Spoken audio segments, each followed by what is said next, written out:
Will the meeting please come to order? Today is November 7th, 2023. This is the third meeting of this term for the Metropolitan Council of Nashville and Davidson County. Will all members of the council, as well as the public, please rise for the invocation and remain standing for the Pledge of Allegiance. In honor of Diwali, the invocation is being offered by Dr. Divya Shroff, the first female Chief Medical Officer of Centennial Hospital and the longest-serving HCA Chief Medical Officer, and her daughters, Janaki and Nithya Hargis. They are the guests of Councilmember Quinn Evans-Siegel. Thank you so much for having us. Just to share a couple of quick words, and this is my husband, tech support, Matthew Hargis. Pyrotechnic support. So what we have here is we're here to celebrate Diwali or Deepavali, which means in Sanskrit, row of lights, which is, if you are not familiar, Sanskrit is the oldest language in the world, and we're going to recite something as part of the invocation. What Diwali is, and I thought it was fitting that Councilmember Siegel asked us to join, is it's to remember that evil and darkness can't win against our light shining together, and I think that's what you all are doing here. And this is the Festival of Lights, and it lasts 5 days. It's on the lunar calendar, so Diwali this year will fall on November 12th, which is Sunday. There are many mythical stories about Diwali and the why, but at their heart, they're all stories about how good triumphs over evil. One of the stories, and this is because for my daughters, one of the stories is specifically about Lord Rama, who's a Hindu lord, and his wife Sita returning home, and these candles are there to light their way. This is Janaki, another name for goddess Sita. And another is about goddess Lakshmi, who is the goddess of wealth and prosperity, which is Nithya's middle name. And now we're going to recite a quick shloka for you in Sanskrit. Ready? Om Gajananam Bhutaganadi Sevitam Kapita Jambu Palasara Vakshitam Umasutam Shoka Vinashakaranam Namami Vigneshvara Pada Pankajam Om Gajananam Bhutaganadi Sevitam Kapita Jambu Palasara Vakshitam Umasutam Shoka Vinashakaranam Vyamami Vigneshvara Pada Pankajam Om Gajananam Bhutaganadi Sevitam Kapita Jambu Palasar Vakshitam Umasutam Shoka Vinashakaranam Namami Vigneshvara Pada Pankajam Om Shanti Shanti Shanti. And what it means is, O Lord, with the elephant face, he who is served by the celestial beings, he who eats the essence of the Kaith and Jamun fruits, O son of Mother Uma, Parvati, destroyer of suffering, we bow down to your lotus feet, O destroyer of obstacles. And this is a prayer to Lord Ganesha, who is the first God we always pray to remove all obstacles. So with that, happy Diwali, and thank you for having us.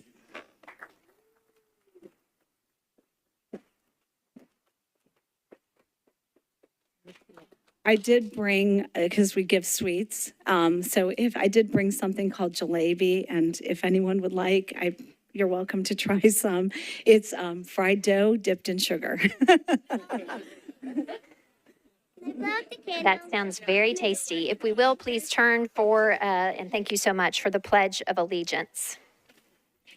I pledge allegiance to the flag of the United States of America and to the republic for which it stands, one nation, under God, indivisible, with liberty and justice for all. You may be seated.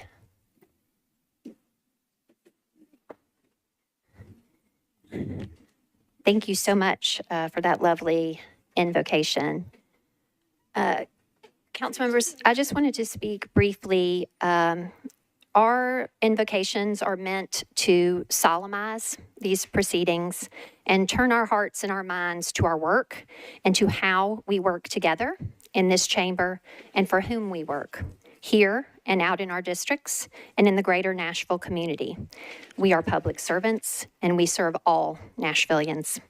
We listen and we endeavor to understand the many perspectives on the local issues before us and of the international issues of concern to the diverse community that is Nashville. Our first invocation was delivered by Councilwoman Zulfat Suarez's daughter. It combined the invocation of a women's business and professional group. It was called the Collect, and it was a call to kindness and added an Islamic prayer. Our next invocation responded to the terrorist attack in Israel and was delivered by Rabbi Laurie Rice, the guest of Councilwoman Coupin. And she acknowledged the pain and fear of the Jewish people in the wake of the Hamas terrorist attack and called on us and all of Nashville to reject anti-Semitism and Islamophobia. We did and we do and we will always speak against anti-Semitism and Islamophobia. Yesterday, during committees, as I was reviewing my agenda and sending an email, out of the corner of my eye over here, I saw Councilman Coupin and Councilwoman Suara have a heartfelt exchange and a hug. That was quite simply a physical manifestation of peace and unity. So as an extension of our invocation this evening, I want to call on us all to please be that peace.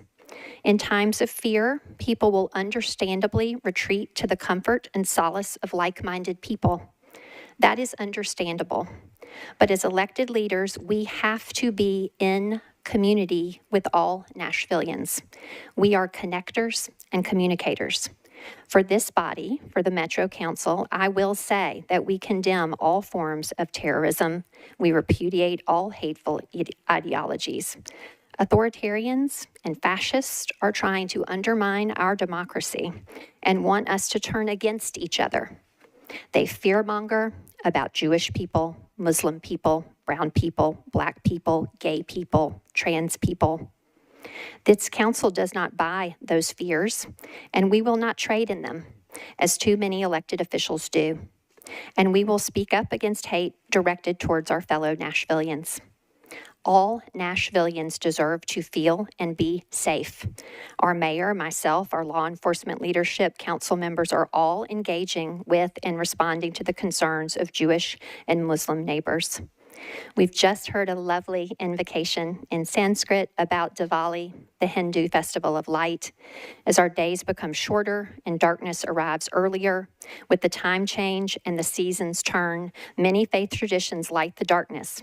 So let us always shine light into the darkness. As local electeds, we cannot change the actions and decisions of governments across oceans. But that does not mean that those actions do not weigh heavy on our hearts and on the hearts of our fellow Nashvillians. Thank you.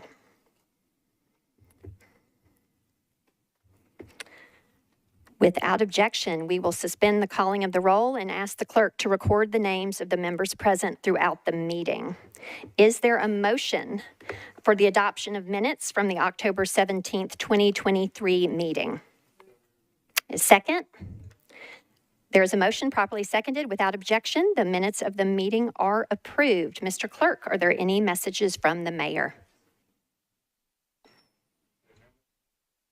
Mr. Clerk, I didn't turn you on there.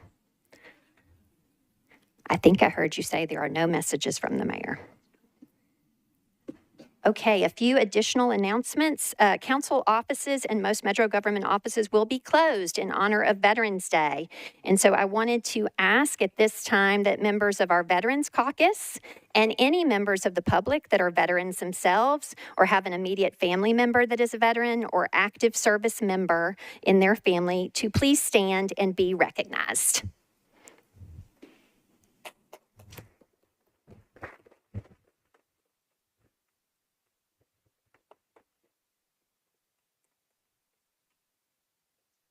Council will be participating in Nashville's Veterans Day Parade, which is downtown this Saturday.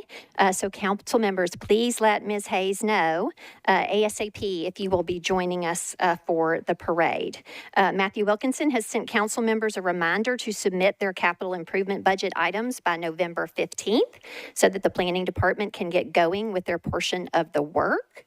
And speaking of planning, as he had departed the last meeting by the time I welcomed him, we want to congratulate former council colleague Mr. Brett Withers on his return to service in Nashville as a member of the planning department supporting the council. So thank you, Mr. Withers. Lastly, there are closed caption monitors in the gallery with English, Arabic, and Spanish throughout the meeting. And for tonight's public hearing, we have a Spanish language interpreter to assist anyone needing interpretation services. Ms. Druis, would you please come to the microphone and introduce yourself and the assistance that you provide? Buenas noches, yo soy la intérprete en español para la sesión de esta noche. Si alguien necesita de mi ayuda, estoy aquí al frente. Thank you, Ms. Druis. Okay, we are now ready, colleagues, for confirmations. There are no elections on tonight's agenda. We have appointments for public administrator, public trustee, sexually oriented business licensing board, and the Stormwater Management Commission. Councilwoman Sepulveda, you are recognized for the committee report and a motion. Thank you, Vice Mayor, and thank you for the pronunciation. Yes, so we had several people come before the Rules Committee tonight for Public Administrator reappointment of Ms. Michelle Paz for a term expiring on December 31st, 2027. Rules voted 8 in favor, 0 against. For Public Trustee reappointment of Mr. Paz Haynes for a term expiring on December 31st, 2027. Rules voted 8 in favor, 0 against. For the Sexually Oriented Business Licensing Board, reappointment of Mr. Jonathan Richardson for a term expiring on October 10, 2027. Rules voted 7 in favor, 0 against, 1 abstention. For the Sexually Oriented Business Licensing Board, reappointment of Dr. Ashley Wood for a term expiring on October 7, 2027. We voted 7 in favor, 0 against, 1 abstention. And for Stormwater Management Commission, reappointment of Mr. Kabir Sandhu for a term expiring on October 3rd, 2027. We voted 8 in favor, 0 against, 0 not voting. And with that, I would move approval. Okay, I appreciate the motion for approval. I have acknowledged that there are 2 abstentions, and then I think I will ask, we'll take these together, but then we will pull those, I'll ask the clerk to record the abstentions separately. So without objection, there is a motion for approval of all the reappointments here, and I will read their names for purposes of that motion. For Ms. Michelle Paz for reappointment as the public administrator for a term expiring on December 31st, 2027. For Mr. Paz Haynes for a reappointment as public trustee for a term expiring December 31st, 2027. Mr. Jonathan Richardson for the Sexually Oriented Licensing Board for a reappointment there with a term expiring October 10th, 2027. And for Dr. Ashley Wood to a reappointment to the Sexually Oriented Business Licensing Board for a term expiring on October 7th. In addition, for Mr. Kabir Sandhu for a reappointment to the Stormwater Management Commission for a term expiring on October 3rd, 2027. So Councilwoman Sepulveda has made a motion for approval of all these reappointments. Do I hear a second? Okay, moved approval and properly seconded. Is there any discussion? Okay, with that, all in favor of all these appointees, say aye. Any opposed, say nay. Any abstaining? Whomever abstained in committee does not wish to abstain here. Is that okay? Duly noted. The clerk will record it. Thank you. Okay. We have approved that slate. And so will all those having been confirmed for their appointments, please stand when I call your name and remain standing for recognition and appreciation. Ms. Michelle Paz for Public Administrator. Mr. Paz Haynes for Public Trustee. Mr. Jonathan Richardson to the Sexually Oriented Business Licensing Board. Dr. Ashley Wood for the Sexually Oriented Business Licensing Board. And Mr. Kabir Sandhu for the Stormwater Management Commission. Thank you all. Congratulations.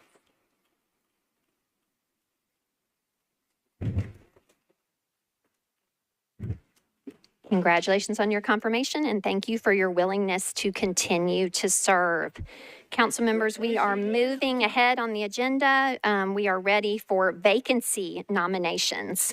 Council members will recall that you received notices from me last week regarding several vacancies for boards and commissions, which the council is tasked to fill.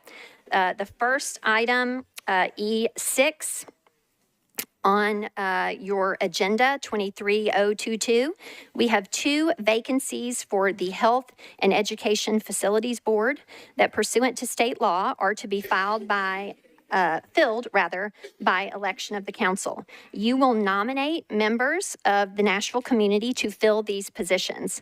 Pursuant to Rule 50, we will take nominations for the position now and hold the election in November, the meeting of November 21st. All the nominees will be required to fill out a questionnaire and submit it to the Metro Clerk and then appear at the Council Rules Committee on November 21st. So the floor is now open for nominations to the Health and Education Facilities Board. If you would please raise your hand, members, if you wish to make a nomination. Okay. Ms. Stiles, you are recognized. Thank you very much, Vice Mayor. I nominate Sonia Dobbs. Thank you. Sonia Dobbs is entered into nomination. Mr. Cash. Jeffrey Sheehan. Thank you. Mr. Jeffrey Sheehan is entered into nomination. Councilman Parker, you're recognized for a nomination. Lisa Hammonds. Okay, Lisa Hammonds is entered into nomination. Mr. Cortez, Councilmember Cortez. Thank you, Ms. Vice Mayor. Jackson Sprayberry. Jackson Sprayberry is entered into nomination.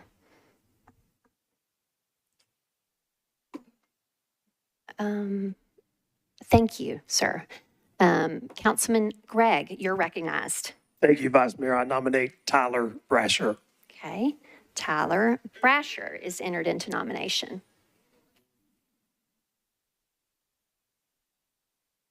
Okay, again, the clerk will record those nominations and they will appear before rules, having finished, filled out their questionnaire, and council members will then be voting on the meeting of November 21st. So, Mr. Clerk, you have recorded those nominees.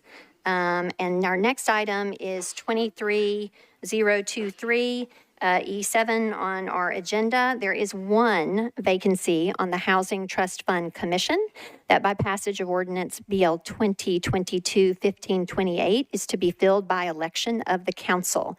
You will nominate a member of the Nashville community to fill this position pursuant to Rule 50. We will take nominations for the position now and hold the election on November 21st.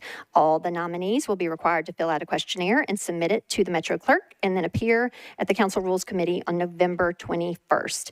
The floor is now open for nominations for the one vacancy to the Housing Trust Fund Commission. If members will please raise their hands. Councilman Coupin, you're recognized. Thank you. I nominate Jim Schmitz. Thank you. Jim Schmitz is entered into nomination. Councilman Deontay Harrell, you're recognized. Madam Chair, I nominate Anton Christensen. Anton Christensen, okay, is entered into nomination. Any other members seeking to be recognized to fill the position or nominate to fill the position of the Housing Trust Fund? Okay, Mr. Clerk will record the two nominees. Thank you, council members. Moving on, the next item, 23024. We have 4 vacancies for the Industrial Development Board that pursuant to state law are to be filled by election of the council. You will nominate members of the Nashville community to fill these positions. Pursuant to Rule 50, we will take nominations for the position now and hold the election on November 21st. The floor is now open for nominations. Please raise hands if you have a nomination. Ooh, that's a lot of nominations. It's a lot of positions. Councilwoman Gamble, you are recognized. Thank you, Vice Mayor. I nominate Ms. Kenya Payne.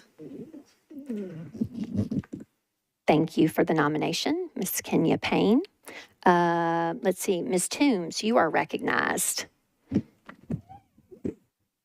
Thank you, Madam Vice Mayor. I nominate Mr. Alfonso Harvey. Alfonso Harvey is entered into nomination. Councilwoman Johnston, you are recognized. Thank you, Vice Mayor. I'd like to nominate Elizabeth Tice, Theiss. Okay, Elizabeth Tice is entered into nomination. Councilwoman Sepulveda, you are recognized. Thank you, Vice Mayor. I nominate Charlie Rodriguez. Charlie Rodriguez is entered into nomination. Mr. Cap, you are recognized. Thank you, Vice Mayor. I renominate Josh Haston. Thank you. Josh Haston is entered into nomination. Councilwoman Suara, you are recognized. Thank you, Vice Mayor. I nominate Latanya Chano. Latanya Chano. Channon, thank you. Chano. Channel, thank you. Channel. I know that Mr. Clerk, if he has any questions as to spelling, will be back in touch with those of you nominating. Councilman Parker, you are recognized. Thank you. I'd like to nominate Alex Pemberton. Alex Pemberton is entered into nomination. Thank you, Councilman Parker. Are there any other Yep, Councilman Coupin, you are recognized. Thank you, Vice Mayor. I've got 2 for you. I would like to renominate Mark Wright. And then additionally, I'd like to nominate Andrew Eshelman. Okay, Mark Wright and Andrew Eshelman are entered into nomination. Are any other members seeking to be recognized? Councilwoman Welsh? You're recognized. Thank you, Vice Mayor. I was going to nominate Mark Wright. Okay, so he is definitely nominated. Okay. Any other members seeking to nominate someone for the 4 vacancies on the Industrial Development Board? Okay. The clerk has recorded your nominations. Bless you back there. One more time, bless you. All the nominees will be required to fill out a questionnaire and submit it to the Metro Clerk and then appear at the Council Rules Committee on November 21st. Okay, and finally, item 23025, there is 1 vacancy on the Transportation Licensing Board that by passage of the ordinance BL 2022-1528 is to be filled by election of the council. You will nominate a member of the Nashville community to fill this position. Pursuant to Rule 50, we will take nominations for the position now and hold the election on November 21st. The floor is open.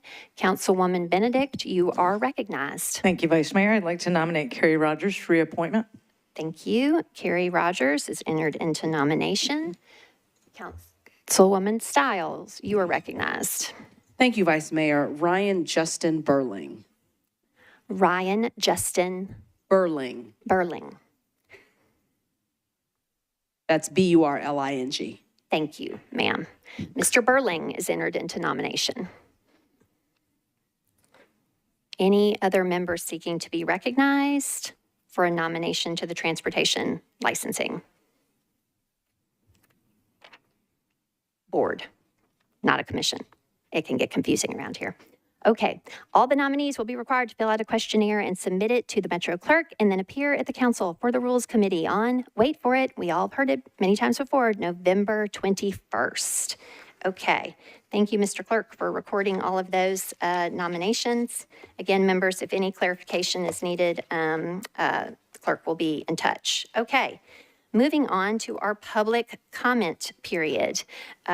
We have one individual who has signed up for the public comment period tonight.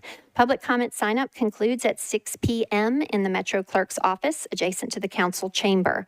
Public comment is limited to 20 minutes total, and each speaker is allowed up to 2 minutes to speak. The public comment period is not the zoning public hearing, and that will immediately follow. So for public comment, we have our own Diane Lance from the Director of Metro's Office of she is the Director of Metro's Office of Family Safety. Welcome, Ms. Lance. You're recognized. Thank you, Vice Mayor. Again, I'm Diane Lance. I'm the Director of Metro's Office of Family Safety, and standing with me is LaToya Townsend, who's one of my senior staff members of our department. And we have on the agenda today RS 2023-82, which is a statewide training grant.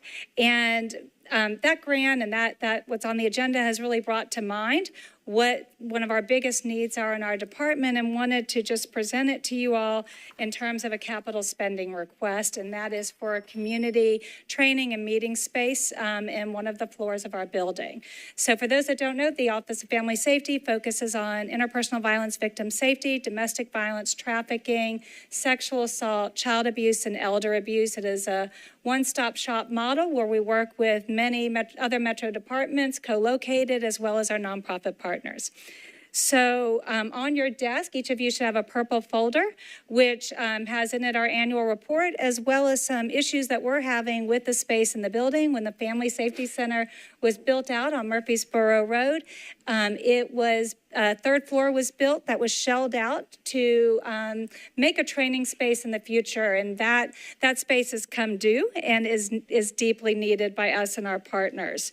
An example of the multidisciplinary teamwork we do is in those packets. We have teams around sexual assault, trafficking, and things like that, and have had great progress with initiatives such as safe bars, improved strangulation response systems, and lethality assessments. Our existing space does not meet our needs, as well as the spaces existing in other Metro departments. The primary problems is insufficient in size, most oftenly booked. The parking is expensive or non-existent, and the training spaces are too small. So General Funk, Chief Drake, Metro Social Services, the Office of Homeless Services, YWCA, and the Sexual Assault Center support us in this ask for capital improvement. Thank you very much, Ms. Lance. Appreciate you. Okay. Next on our agenda are zoning bills on public hearing. This is our first zoning public hearing this term, so I would like to share with members and the public how we will operate with a few changes from years prior. I will read out the bill numbers one at a time and recognize the bill sponsor. If the sponsor moves to open the public hearing, I will ask for a show of hands for those members of the public in the gallery in support of the bill and those in opposition to the bill. If anyone wishes to speak, I will declare the public hearing open. First, those in favor of the bill wishing to speak will come forward to the microphone podium there at the rail and provide your name and your residence information. So, you are not required to provide your street address, but please do provide where you reside or work in relation to the zoning matter. You might be next door, you might be 2 blocks down, near the intersection of Street X and Street Y, within the neighborhood. You may also share your council district, and we now provide QR codes in the gallery that link to a council district lookup for your home address for your information, and we encourage you to avail yourself of those. If your relation to the project is that you are employed by the applicant, please briefly state your name, your firm, and your profession. So for instance, you are a traffic engineer or you are an architect for the project. You will have 2 minutes to speak. For all those in support of After all those in support of the bill have spoken, we will hear from those in opposition to the bill. After that process has concluded, I will declare the public hearing closed and recognize the sponsor for a motion.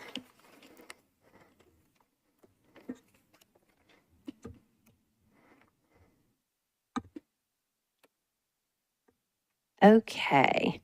The first item on public hearing, item number 1 on our agenda, BL 2023-54, sponsor Taylor, is an ordinance to amend Title 17 of the Metropolitan Code of Laws and zoning ordinance of the Metropolitan Government of Nashville and Davidson County by changing from RS5 to R6A zoning for property located at 2810 Georgia Avenue, approximately 270 feet west of 28th Avenue North, 0.26 acres, all of which is described herein. Okay. Councilman Taylor, you are recognized. Oh, and I need to press your button. I've moved this board closer to me so I don't have to reach so far. There you go. Yes, sir. Thank you. Vice Mayor, may I have a point of personal privilege? Yes, sir. Thank you. It's very brief. Sending good vibes to Geodis Park and the Nashville Soccer Club tonight. Coy big, come on you boys in gold. Thank you. All right, thank you. So I'd like to open the public hearing. Okay. Will all those wishing to speak in favor of this matter please raise their hands? Will all those wishing to speak in opposition to this matter please raise their hands? Councilman Taylor, I do not see anyone here to speak. Thus, we will not be having a public hearing. Back to you for a motion. Thank you. Move for approval. Okay. Okay. Pardon? I need a second for that motion, please. Okay. Properly motioned and properly second. All in favor say aye. Aye. Okay. Any opposed? Any abstaining? Okay. Thank you, Councilman Taylor.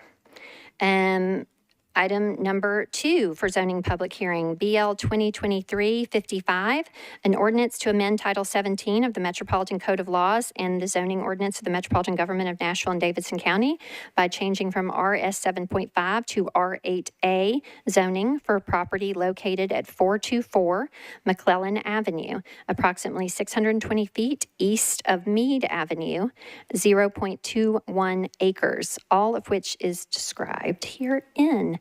Councilwoman Welsh, you are recognized. Thank you, Vice Mayor. I'd like to open the public hearing. Thank you, Councilwoman Welsh. Will all those in the gallery here to speak in favor, please raise their hands? Is there anyone here to speak in opposition? Well, Councilwoman Welsh, seeing none, we will not have a public hearing, and I'm back to you for a motion. Move to approve. Thank you. Is there a second? Okay. Any discussion? Yes, Councilwoman Allen, you are recognized. Thank you, Madam Vice Mayor. Just a point of order, I guess this is a procedural question. Sometimes people are here to raise their hand in support, but not to speak. So I just want to make sure that we're not communicating to the gallery that they have to speak, that they can indicate their support just by hand. Thank you, Chair Allen. I appreciate that clarification. Is there anyone in the gallery wishing to raise their hand in support or opposition, not necessarily needing to speak? Are you raising your hand in support, sir? Okay. Anyone in opposition, but not wishing to speak? Okay. So thank you for the clarification, Ms. Allen. We have a motion that's properly seconded. Is there any further discussion on this matter? Seeing none, all in favor say aye. Aye. Any opposed? Any abstentions? No. Okay, moving on.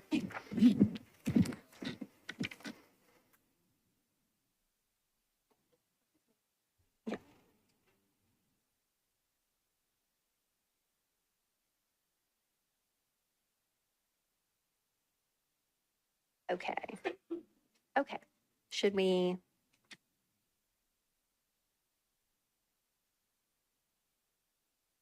Okay.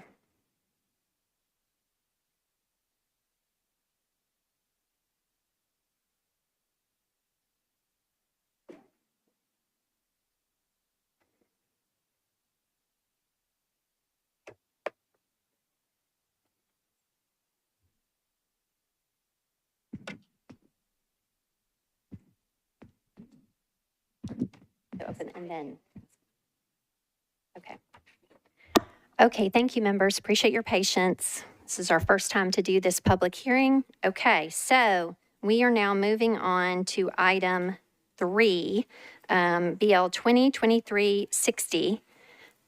This is an ordinance to amend Title 17 of the Metropolitan Code of Laws, the zoning ordinance of the Metropolitan Government of Nashville and Davidson County, by changing from RS5 to RS6 zoning for property located at 2400 Buchanan Street at the northwest corner of 24th Avenue North and Buchanan Street, and located within a contextual overlay district of 0.26 acres, all of which is described herein.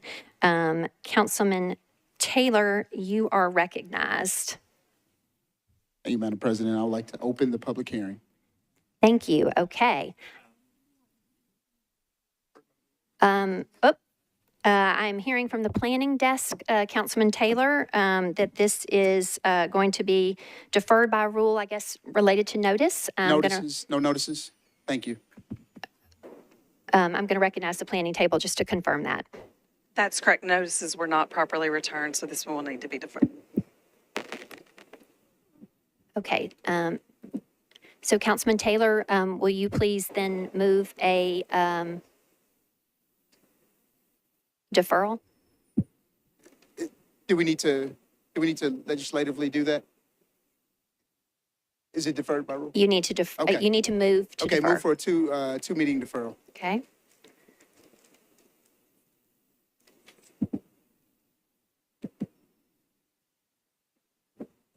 I make a motion to move for a 2-meeting deferral. Thank you for the second. Does that get us to the next public hearing? Okay, I know, but I'm just saying that's the next public hearing. Okay, so with the 2-meeting deferral, that will be at the next public hearing. And so we have a motion that is properly seconded for a 2-meeting deferral. Is there any discussion? Seeing none, all in favor, please say aye. Any opposed? Any abstaining? Okay, that item is deferred 2 meetings. Okay, item number 4, BL 2023-61, an ordinance to amend Title 17 of the Metropolitan Code of Laws, the zoning ordinance of the Metropolitan Government of Nashville and Davidson County, by changing from RS15 to R15 zoning for property located at 511 Glengarry Drive, approximately 440 feet southwest of Graymont Drive. Sponsor is Councilwoman Welsh. Councilwoman Welsh, you are recognized. Thank you, Madam President. I would like to open the public hearing. Thank you. I declare the public hearing open. Please raise your hand if you are in support of the bill. Okay. Please raise your hand if you are in opposition to the bill. Is the gentleman in support of the bill wishing to speak? Okay, seeing none, I declare the public hearing closed. Councilwoman Welsh, it's back to you for a motion. I'd like to move to approve. We have a motion to approve, properly seconded. Any discussion? Okay, all in favor say aye. Okay, any opposed? Any abstaining? Okay, All right. The next two items before us can be taken together for both their public hearing and for voting purposes. These are bills of Councilwoman Stiles, who I see you there. This is BL 2023-62, an ordinance to amend Title 17 of the Metropolitan Code of Laws, the zoning ordinance of the Metropolitan Government of Nashville and Davidson County by changing from AR2A and CS to SP zoning for properties located at 532 and 538 Bell Road, approximately 570 feet south of Murfreesboro Pike, and located in the Murfreesboro Pike Urban Overlay District and Corridor Design Overlay District, 5.25 acres to permit a mixed-use development, all of which is described herein, as well as BL 2023-63, an ordinance to authorize building material restrictions and requirements for BL 2023-62, a proposed specific plan zoning district located at 532 and 538 Bell Road, approximately 570 feet south of Murfreesboro Pike, and located in the Murfreesboro Pike Urban Design Overlay District and Corridor Design Overlay. The proposed ordinance requires certain materials to be restricted in the construction of buildings. Councilwoman Stiles, you are recognized for, you're recognized. Thank you very much, Vice Mayor. I would like to open the public hearing. Okay. I declare the public hearing on these two matters open. Please raise your hand if you are in support of this bill. Okay. Please raise your hand if you are here in opposition to these two bills. Seeing no one in opposition, does the gentleman in support wish to speak? Okay. With that, I declare the public hearing closed, seeing no others wishing to speak. Councilwoman Stiles, it's back to you for a motion. Thank you very much. I would like to move for approval with a brief comment, Vice Mayor. Okay, you're recognized. Thank you very much. This is a wonderful project. I appreciate being presented to the community. It's going to help with our corridor in terms of commercial and residential on Bell Road, which I know is something we've been focusing on along a transportation corridor, and I would really appreciate everyone's support. Okay, thank you, Councilwoman Stiles. With that motion to approve and a brief explanation, is there a second for Councilwoman Stiles' motion? Properly moved, properly seconded. Is there any discussion? Okay, seeing none. All in favor, please say aye. Any opposed? Any abstaining? Okay. We are now moving on to item 7 on our agenda, BL 2023-64, an ordinance to amend Title 17 of the Metropolitan Code of Laws and the zoning ordinance of the Metropolitan Government of Nashville and Davidson County by changing from RS5 to R6A for property located at 2406 Mary Street, approximately 385 feet east of 25th Avenue North, and located within a detached accessory dwelling unit overlay of 0.17 acres, all of which is described herein with this bill. The sponsor is Councilman Taylor. Councilman Taylor, you are recognized. Thank you, Madam President. I'd like to open the public hearing. Thank you, Mr. Taylor. I declare the public hearing open. Please raise your hand if you are here in support of the bill. Okay, seeing none. Please raise your hand if you are here in opposition to the bill. Also seeing none, Councilman Taylor. With that, I declare the public hearing closed, and it is back to you, Councilman Taylor, for a motion. Thank you. Move for approval. Okay. Properly moved, properly seconded. Any discussion? Okay. Seeing none. All in favor, please say aye. Any opposed? Any abstaining? Okay. Moving on. Item 8. BL 2023-65 is an ordinance to amend Title 17 of the Metropolitan Code of Laws, the zoning ordinance of the Metropolitan Government of Nashville and Davidson County, by changing from RS5 to R6A zoning for property located at 1229 John L. Copeland Boulevard, approximately 170 feet south of Weekly Avenue, 0.13 acres, described herein, sponsored by Councilwoman Toombs, who is recognized. Thank you. Excuse me. Thank you, Madam Vice Mayor. Permission to open the public hearing. I declare the public hearing open. Please raise your hand if you are here in support of this bill. Seeing one. Please raise your hand if you are here in opposition to the bill. Seeing none. Does the gentleman in support of the bill wish to speak? Okay. No one seeking to speak on this bill. Okay. With that, I declare the public hearing closed. Councilwoman Toombs, it's back to you for a motion. Move for approval. Okay. Motion to approve, properly seconded. Any discussion on this zoning proposal? Seeing none, all in favor, please say aye. Any opposed? Any abstaining? Okay.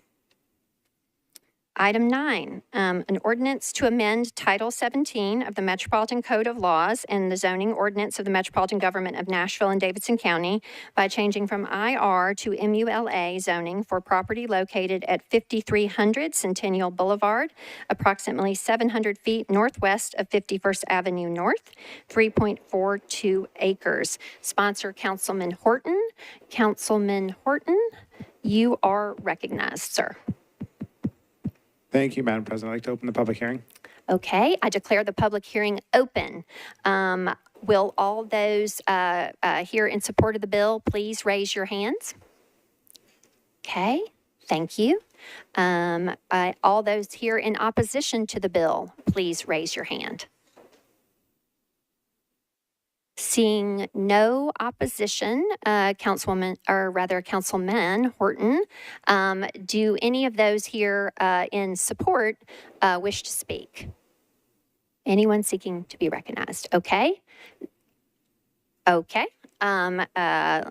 Ms.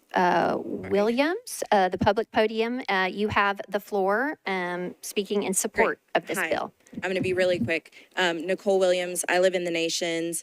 Councilman Horton is my council member. I have lived there for about a year now, and I'm really excited about the shift from industrial to mixed use that's happening in the Nations. I think it's incredible. I'm getting so many new neighbors that I'm really pumped about. And I just want to thank Councilman Horton for continuing to support that transition and shift from a more industrial area to more residential and mixed use. It's also like much cooler to live in a less industrial area. Thank you very much. Thank you, Ms. Williams. Anyone else seeking to be recognized? Okay, Councilman Horton, it's back to you for a motion then. Move for approval. Okay, there's a motion to approve. Is there a second? Properly seconded. Any discussion? Okay, all in favor say aye. Any opposed? Okay, any abstentions? Thank you. Okay, moving on to item 10, BL 2023-67, Parker, an ordinance to amend Title 17 of the Metropolitan Code of Laws, the zoning ordinance of the Metropolitan Government of Nashville and Davidson County by changing from SP to RM15ANS.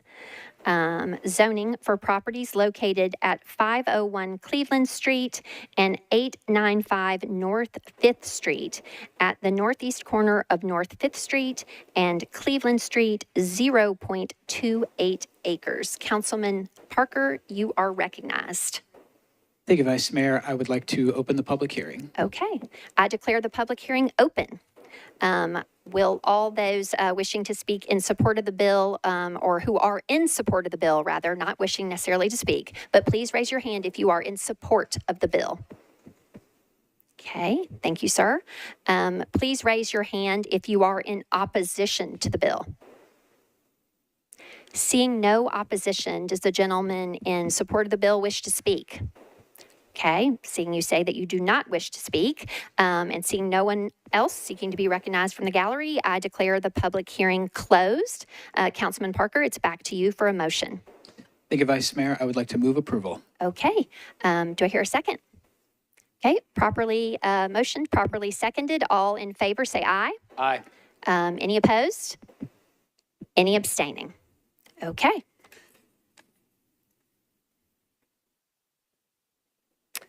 Okay, our last item on public hearing is BL 2023-68. It is an ordinance to amend Title 17 of the Metropolitan Code of Laws, the zoning ordinance of the Metropolitan Government of Nashville and Davidson County, by changing from CS to MUNANS zoning for property located at 1829 Joe Johnston Avenue, and from R6 to MUANS and RS5A for property located at 513 19th Avenue North, approximately 130 feet north of the intersection of Pearl Street and Joe Johnston Avenue. This is 0.42 acres, and the sponsor is Councilman Taylor. Councilman Taylor, you are recognized. Thank you. I'd like to open the public hearing. Okay, I declare the public hearing open.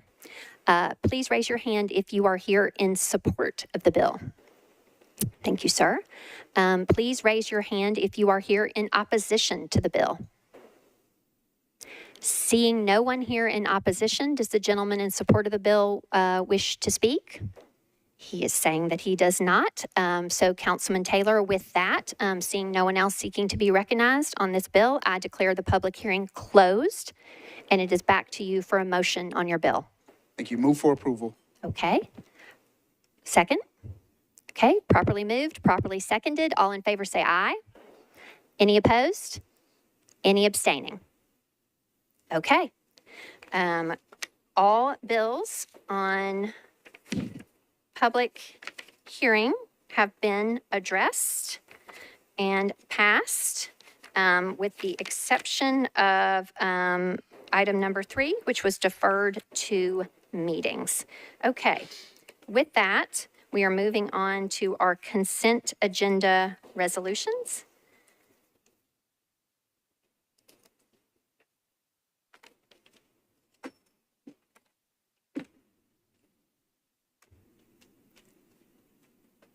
Okay, we will now address the resolutions on the consent agenda. I will read the resolution numbers for items that are on consent agenda.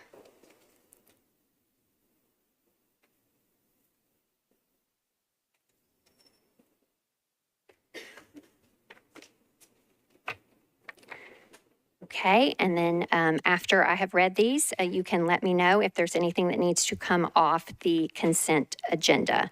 On consent at present are RS 2023-64, 65, 66, 67, 68, 69, 70, 71, 72, 73, 74, 75, 76, 78, 79, 80, 81, 82, 83, 84, 85, 86, 87, 88, 89, 90, 91, 92, 93, 94, 95, 96, 97, 98, and 99.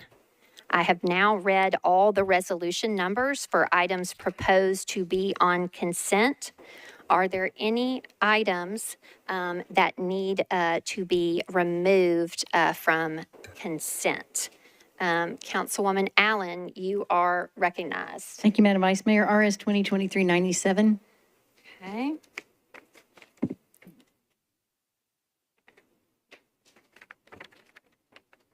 Thank you. Councilman Druffel, you are recognized. Yeah, Resolution 2023-92.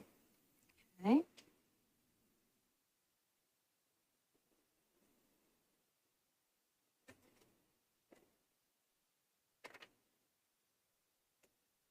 Councilwoman Hill, you are recognized. RS 2023-99. Item 99 will be removed from consent. Are there any other council members seeking to be recognized to remove an item from consent? Madam Pro Tem, Councilwoman Suara, you're recognized. Thank you, Vice Mayor. Item number 44, RS 2023-96, please. Okay, so can you please state the resolution number again, please? Okay, 96. Any other members seeking to be recognized? Ms. Weiner, to remove an item from the consent agenda, you're recognized. Yes, thank you, Vice Mayor. RS 2023-93. 93.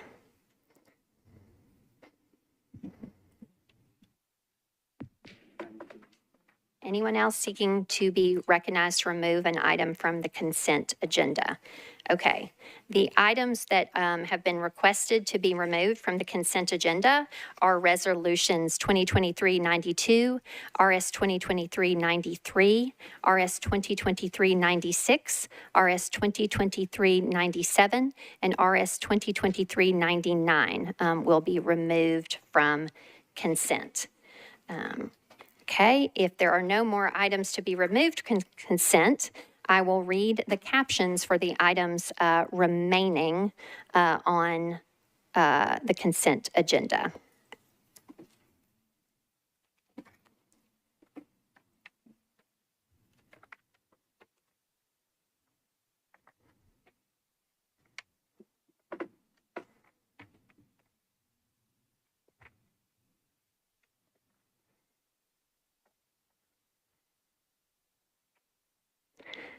Okay. RS 2023-64 sponsors Porterfield, Evans, Coupon, Welsh, Gadd, and Cortez is a resolution accepting a grant from the U.S. Department of Justice for an Enhancing Community Safety and Empowerment grant to the Metropolitan Government, acting by and through the Mayor's Office of Community Safety to implement programs aimed at mitigating community violence and enhancing community safety in Nashville. RS 2023-65, a resolution approving amendments 1 and 2 to the Detection and Mitigation of COVID-19 in Confinement Facilities grant for the Tennessee Department of Health to the Metropolitan Government, acting by and through the Davidson County Sheriff's Office to enhance and improve the practices of confinement facilities to mitigate the spread of COVID-19 and reduce the risk of virus transmission and exposure to environmental health hazards. That was sponsors Porterfield, Evans, Bradford, and Stiles. RS 2023-66 sponsors Porterfield, Evans, Welsh, Gadd, Cortez, Stiles, and Suara is a resolution accepting a grant from the U.S. Department of Justice to the Metropolitan Government, acting by and through the Davidson County General Sessions Court for the Cherished Hearts acronym, meaning Healing Enslaved and Repressed Trafficking Survivors Court Expansion, to serve justice-involved victims of human trafficking and those at risk of sexual exploitation in the Nashville and Davidson County area.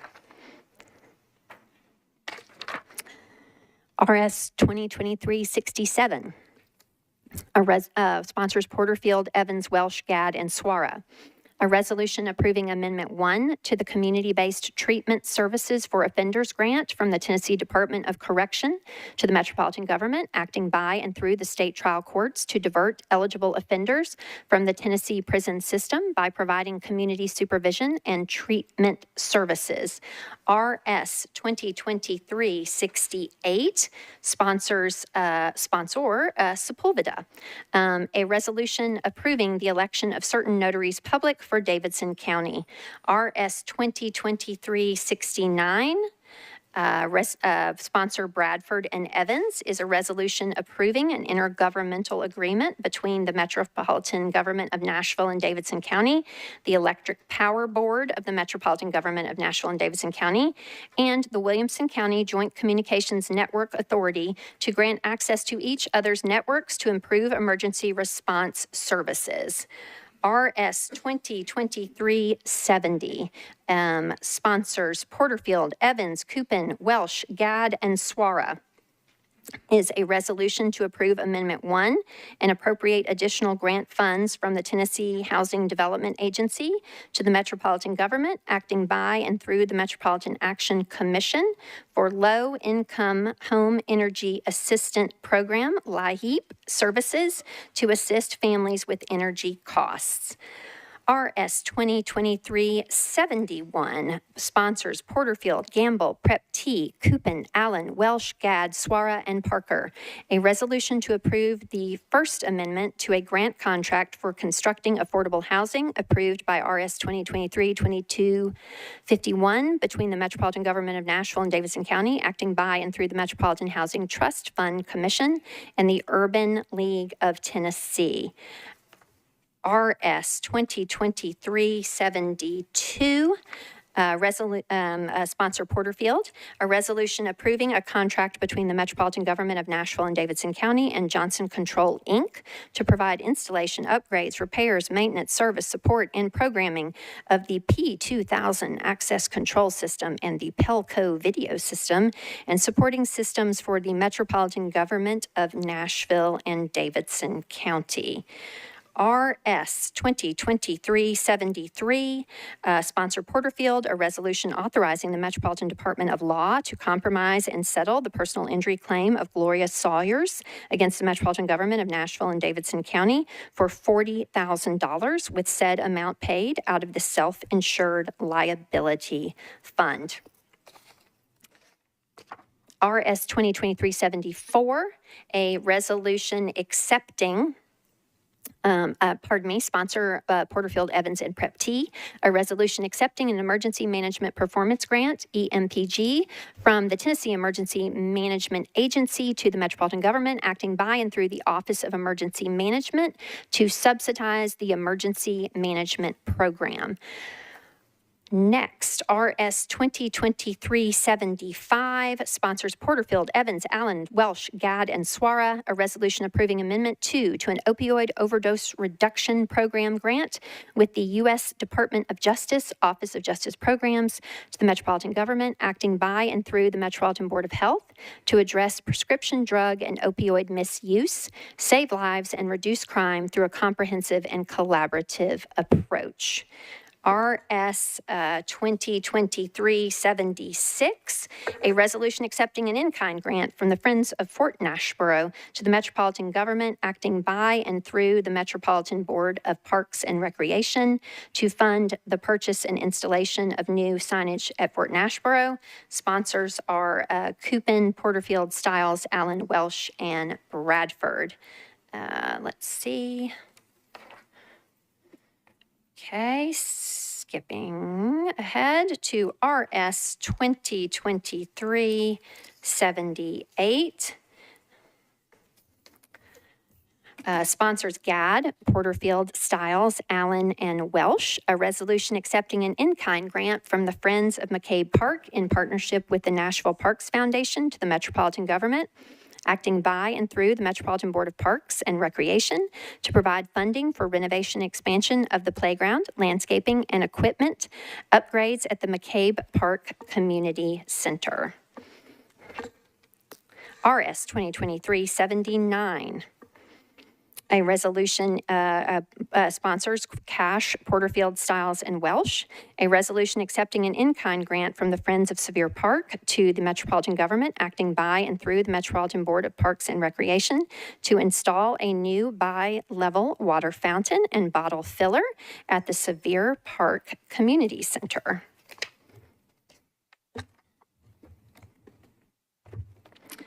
RS 2023-80, sponsors Kimbrough, Porterfield, Stiles, Welsh, Bradford. A resolution accepting an in-kind grant from the Friends of Bells Bend Park to the Metropolitan Government, acting by and through the Metropolitan Board of Parks and Recreation for the stabilization and restoration of the Buchanan House in Bells Bend Park. RS 2023-81, sponsor Porterfield, a resolution authorizing the Metropolitan Government of Law to compromise and settle the personal injury claim of Caleb Smith against the Metropolitan Government of Nashville and Davidson County in the amount of $150,000, and that said amount be paid out of the self-insured liability fund. RS 2023-82, a resolution accepting a grant from the Tennessee Office of Criminal Justice Programs to the Metropolitan Government, acting by and through the Office of Family Safety to plan and implement a conference hosting Tennessee professionals who work or partner with a family justice center, and to increase the capacity and skill of statewide teams through instructive sharing, networking, and collaboration. RS 2023-83, sponsors Porterfield, Evans, Welsh, Gadd, Cortez, Stiles, and Swara. A resolution accepting a grant from the Tennessee Department of Children's Services to the Metropolitan Government, acting by and through the Office of Family Safety to support the provision of services to families who have experienced domestic violence and child abuse neglect. RS 2023-84.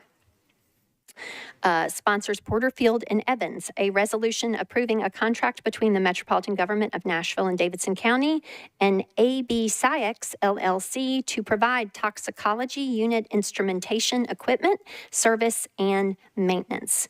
RS 2023-85, a resolution authorizing the Metropolitan Government of Law to compromise and settle the personal injury claim of Tori L. McLean against the Metropolitan Government for $17,500, with said amount to be paid out of the self-insured liability fund. The sponsor is Porterfield.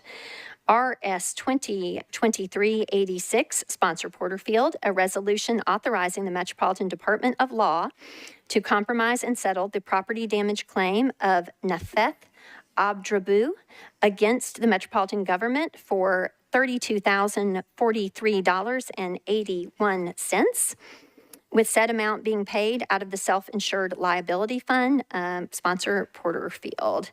RS 2023-87, a resolution, sponsor is Porterfield, a resolution authorizing the Metropolitan Department of Law to compromise and settle the personal injury claim of Roger Z. Bell against the Metropolitan Government for $55,000, with said amount to be paid out of the self-insured liability fund.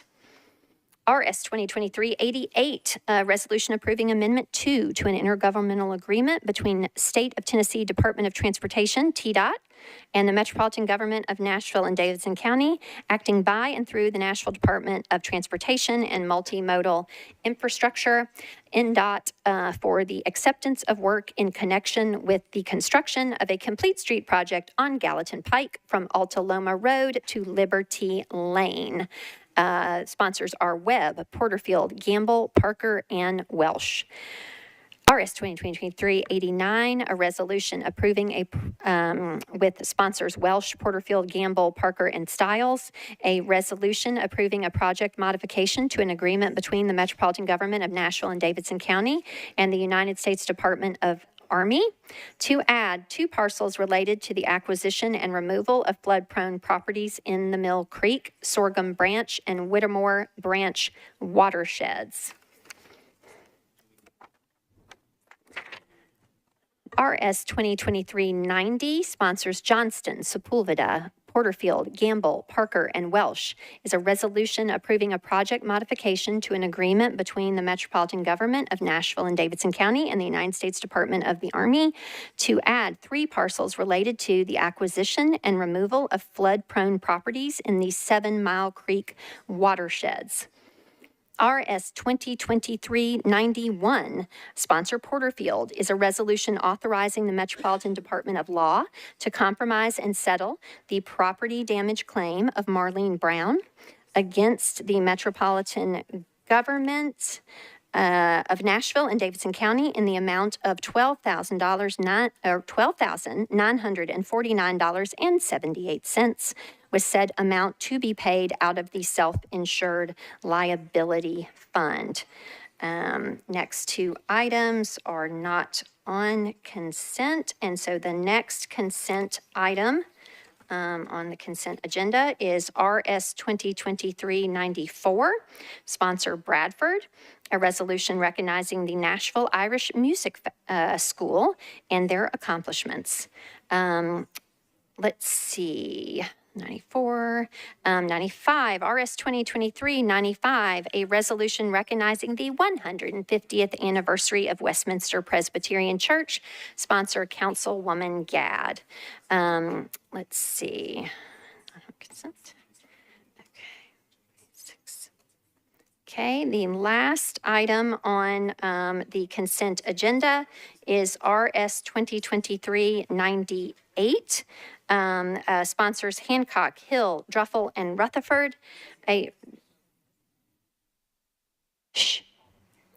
resolution supporting Operation Greenlight to veterans and declaring November 6th through 12th as a time to recognize and honor active service members and veterans of the armed forces.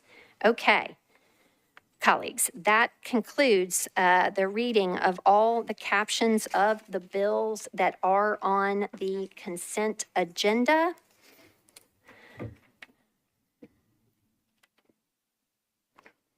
Are there any other items needing to be removed from consent? Seeing none. Okay, we will now go to our committee chairs for committee reports.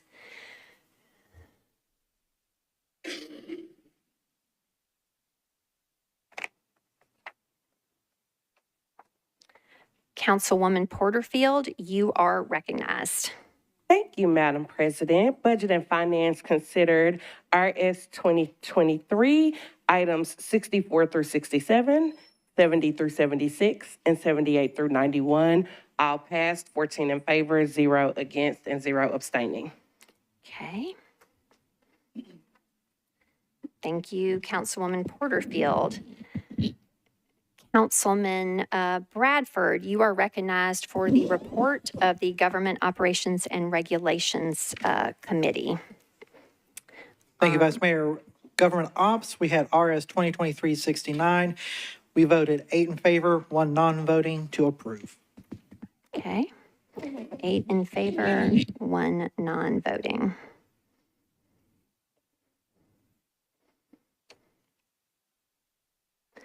Okay, let's see, Councilwoman Gamble, you are recognized. Thank you, Vice Mayor. The Planning and Zoning Committee recommended approval for RS 2023-71, 88, 89, and 90, 12 in favor, 0 against. Thank you, Chair Gamble.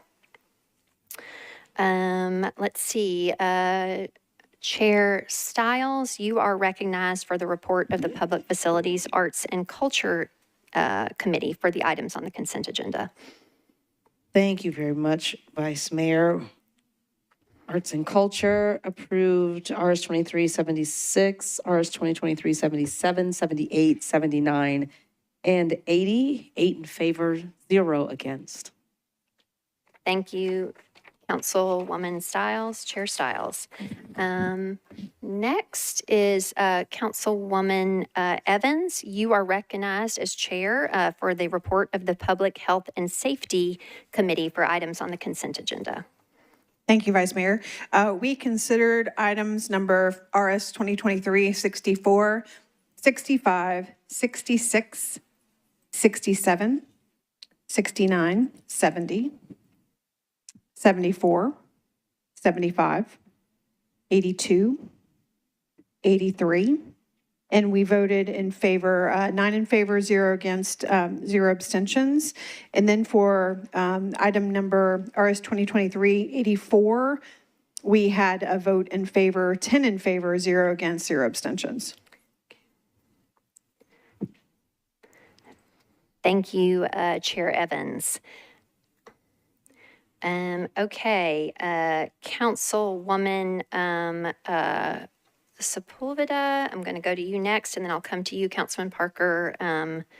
Last, Councilwoman Sepulveda, you are recognized. Thank you, Vice Mayor.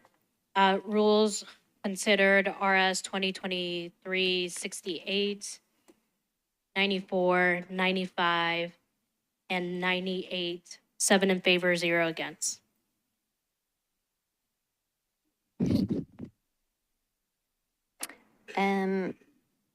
Councilwoman Sepulveda, could you please read those numbers again? I'm showing more, let's see. Okay, I'm seeing the ones pulled from consent. I just want to double check my notes.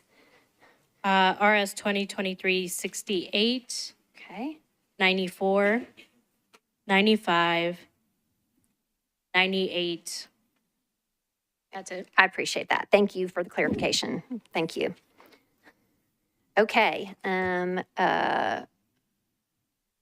Chair, Councilman Parker, I'm coming to you for the report of the Transportation and Infrastructure Committee.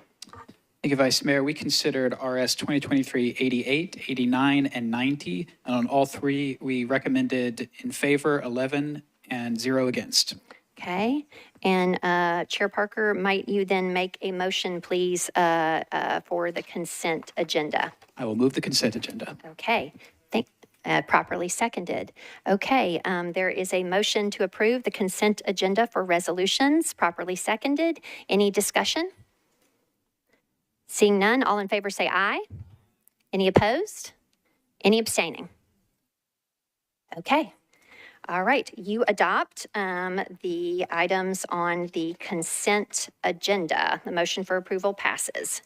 Okay, so we will now go back through the remaining resolutions that were not on consent. Thank you.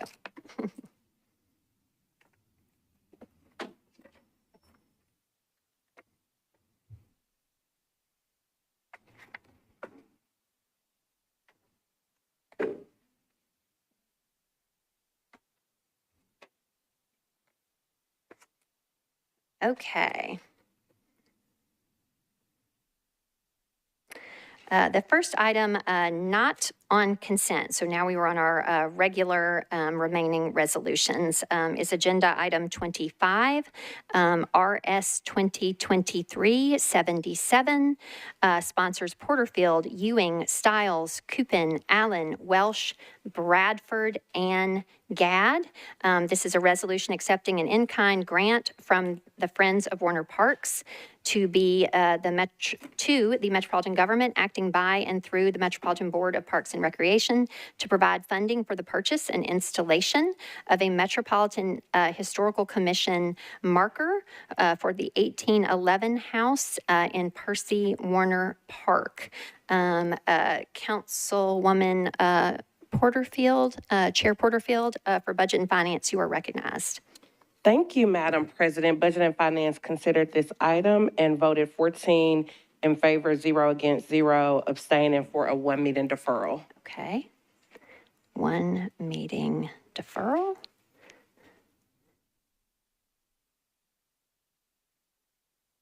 And so is that then deferred by rule, or we also need the report from rules? Or rather from Parks. Okay, so let's get our second report then before we move to the deferral, and that will be Councilwoman Stiles. You are recognized on RS 2023-77 regarding the historical marker in Percy Warner Park for your committee report, please. Thank you very much, Vice Mayor. Yes, we passed this 8 in favor, 0 against, and did not know that it had been deferred. That's Or okay. Clear We'll why. make the note. Favor, 0 against. Okay, so Chair Porterfield, it's back to you for motion to defer. Thank you, Vice Mayor. I move for a 1 meeting deferral. Okay, and I apologize, colleagues. It is just deferred by rule because it was deferred in committee. So thank you, Chair Porterfield. Okay. Moving ahead to our next item. Okay. Okay, item 40, RS on our agenda, RS 2023-92. Sponsors, Druffel, Johnston, Nash, Weiner, Evans, Hancock, Gadd, Rutherford, Coupin, Swara, Allen, Lee, Ellis, Ewing, Gamble, and Evans Siegel is a resolution recommending the findings and proposal of the Youth Career Exploration and Alignment Opportunities Task Force. Let's see, it's referred to Rules. Chair Sepulveda, committee report, please. Rules voted in favor, 7 in favor, 0 against. Okay.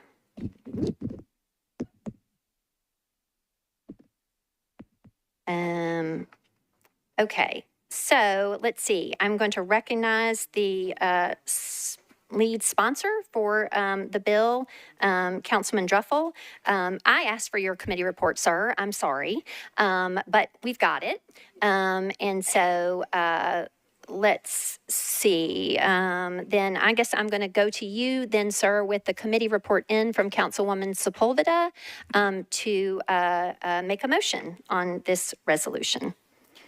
Yeah, I'd like to make a motion pass with an explanation. Properly seconded. You have the floor. So, council colleagues, this is all about how do we improve the lives of our youth, building through career development. And we found that we could increase attendance at school by 20%.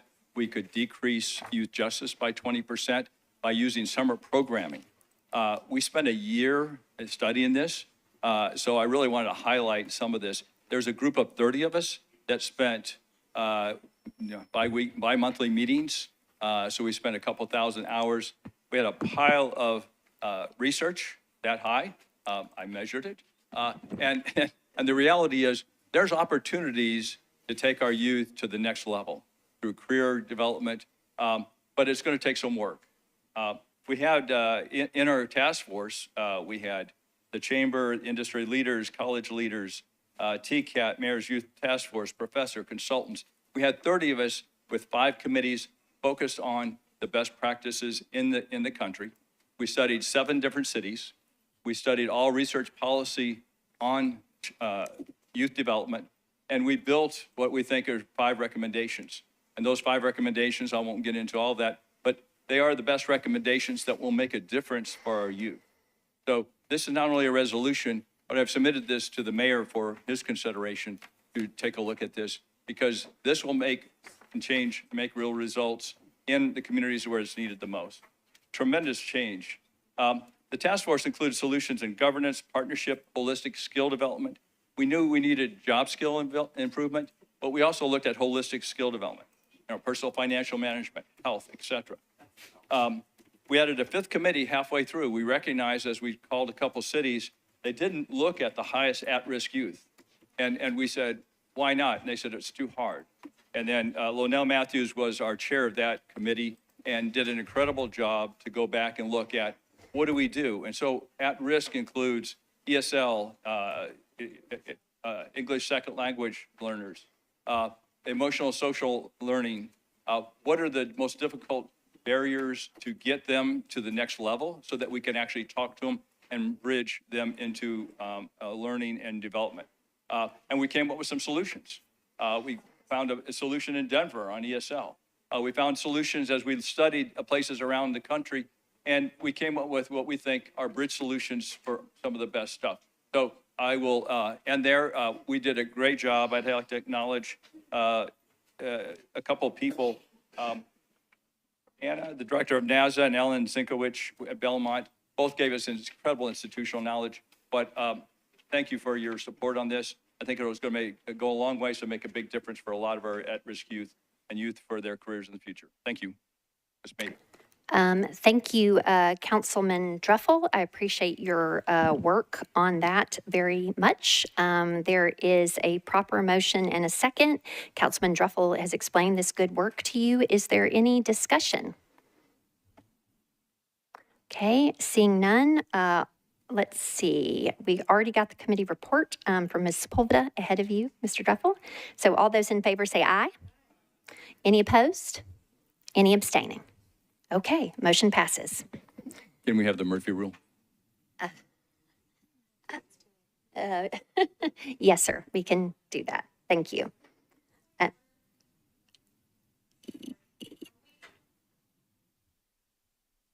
Yes, Ms. Johnson. Are we using the request to speak button? Or are we raising our hands or is it not working again? You know, I am not presently using that because we've just moved into our discussion on items that are no longer on consent. But I'm happy to move to the queue if council members would like, especially as we're getting to items that were not on consent and thus are likely going to have discussion. I imagined for these resolutions that have been pulled from consent for purposes of just explicating them and sharing the work, that there was unlikely to be any discussion. But as we are in the next segment of the agenda, I appreciate your point of order. And yes, we will now then, colleagues, move to using the queue that is way back here in my... Councilmember Porterfield did request to speak on this, and she just didn't raise her hand, but she did have her name in the queue. So just for cleanliness purposes and efficiencies, probably. I appreciate that.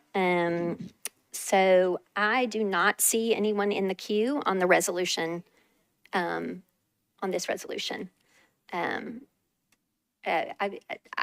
I'm happy to acknowledge you, Councilwoman Porterfield, if you are just going to speak in, I guess, a generally supportive way to this work, or do we need to go back? Okay. You are recognized, Ms. Porterfield.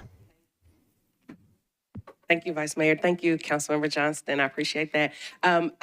We don't have to go back, Vice Mayor. I was just going to yield the rest of my time to Councilmember Druffel in case he needed more time to speak on it and to thank him for the good work that him and Councilmember Gamble and others put in on this. We've been hearing from Councilmember Druffel over the course of how much work they put into this. So I just wanted to thank them and also defer the rest of my time to him in the event that he needed to continue speaking, but we've passed it now. So thank you, Vice Mayor, and thank you, Councilmember Johnson. Okay, thank you all, and thank you, Ms. Johnson, for your point of order. Thank you, Councilman Druffel, for your work, and Ms. Porterfield, for you being a supportive colleague of Mr. Druffel's work. Okay. All righty. Our next item, not on consent in our regular order, is RS 2023-93. Sponsors Weiner, Stiles, Rutherford, Evans, Nash, Johnston, Hancock, Ellis, Coopin, Vo, Lee, Allen, Welsh, Ewing, Gamble, Webb, Evans, Siegel, Bradford, Sepulveda, and Gadd. This is a resolution recognizing News Channel 5 meteorologist Heather Mathis and the Safe Shelter Program. Councilwoman Weiner, you are recognized. Thank you, Vice Mayor. I would just like to move the bill in order to amend it, if we need to amend it, to include the Murphy Rule. And I want to make an ever so brief comment. First, let's ask for committee reports. Sorry about that. No It's worries. been a minute, guys. It's okay. Hey, we're all figuring it out. All good. Councilwoman Sepulveda, as Chair of Rules, you are recognized for a report on this bill. Thank you, Vice Mayor. We voted 7 in favor, 0 against. Okay. So now, Councilwoman Weiner, it is back to you with the committee report in. Thank you so much. Do we need to amend the bill, or do you just say, add the Murphy Rule? On a resolution of this sort, you can, as part of your motion, I move approval with a request for the Murphy Rule. Thank you. I move approval and request the Murphy Rule. Okay. With an ever so brief comment when you're ready. Okay. You are recognized for a brief comment. Thank you. This is ever so brief. I just want to share, if you've not really dived into this, one of our local meteorologists, Heather Mathis with Channel 5, saw a need, and she saw where there was a potential for greater loss of life. And what she did was go to Representative Jason Powell and have the Safer Places bill passed at the state level. And this is nothing short of a really big deal that's going to save lives, because it means that our local organizations across the state can now step up and be that safe place for people in mobile home parks. for people in areas of vulnerability who can come in and get protected without liability on that organization. And that was a hindrance before. So what you'll see me do is come back when we present the resolution, and I'm going to ask that the document that we share with you be provided to each of your constituencies so that we can amp up the number of shelters that we've got across Davidson County. I found out this afternoon, Wilson County has signed up 63 already. We can do better than where we are today, and we have to thank Heather for moving this forward, and we'll be able to do that coming up in a couple of weeks. So thank you. Move approval. Okay, Councilwoman Weiner has moved approval. It's properly seconded. Any discussion on this resolution? Seeing none in the queue, reminding you that we are going to move to using the queue at this juncture. Okay, no one seeking to be recognized for discussion. All those in favor say aye. Any opposed? Any abstaining? Okay, the motion passes. RS 2023-93 has passed. Okay. The next resolution before us is RS 2023-96. Sponsors Swara, Porterfield, Cupin, Evans, Nash, Welsh, Hill, Evans, Siegel, Ewing, Rutherford, Allen, and Gadd. This is a resolution recognizing the Nichols Humanitarian Fund at Vanderbilt University and its 2023 recipients. Councilwoman Swara, you are recognized. Thank you, Vice Mayor. Committee reports, please. Councilwoman Sepulveda, you are recognized for the report from Rules. Thank you, Vice Mayor. Rules voted 7 in favor, 0 against. Okay. It's back to you, Councilwoman Swara.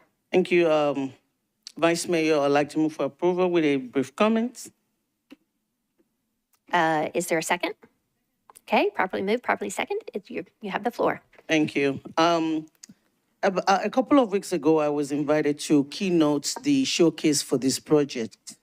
And I've had the opportunity to keynote some occasions. Oftentimes when I go, I always think I'm sharing my story. I'm trying to inspire the students or whoever invites me. But this one is the reverse. This project, and I hope that you all have the opportunity to go look at the website and see what these children, not children, they're young adults, have done, you will be moved.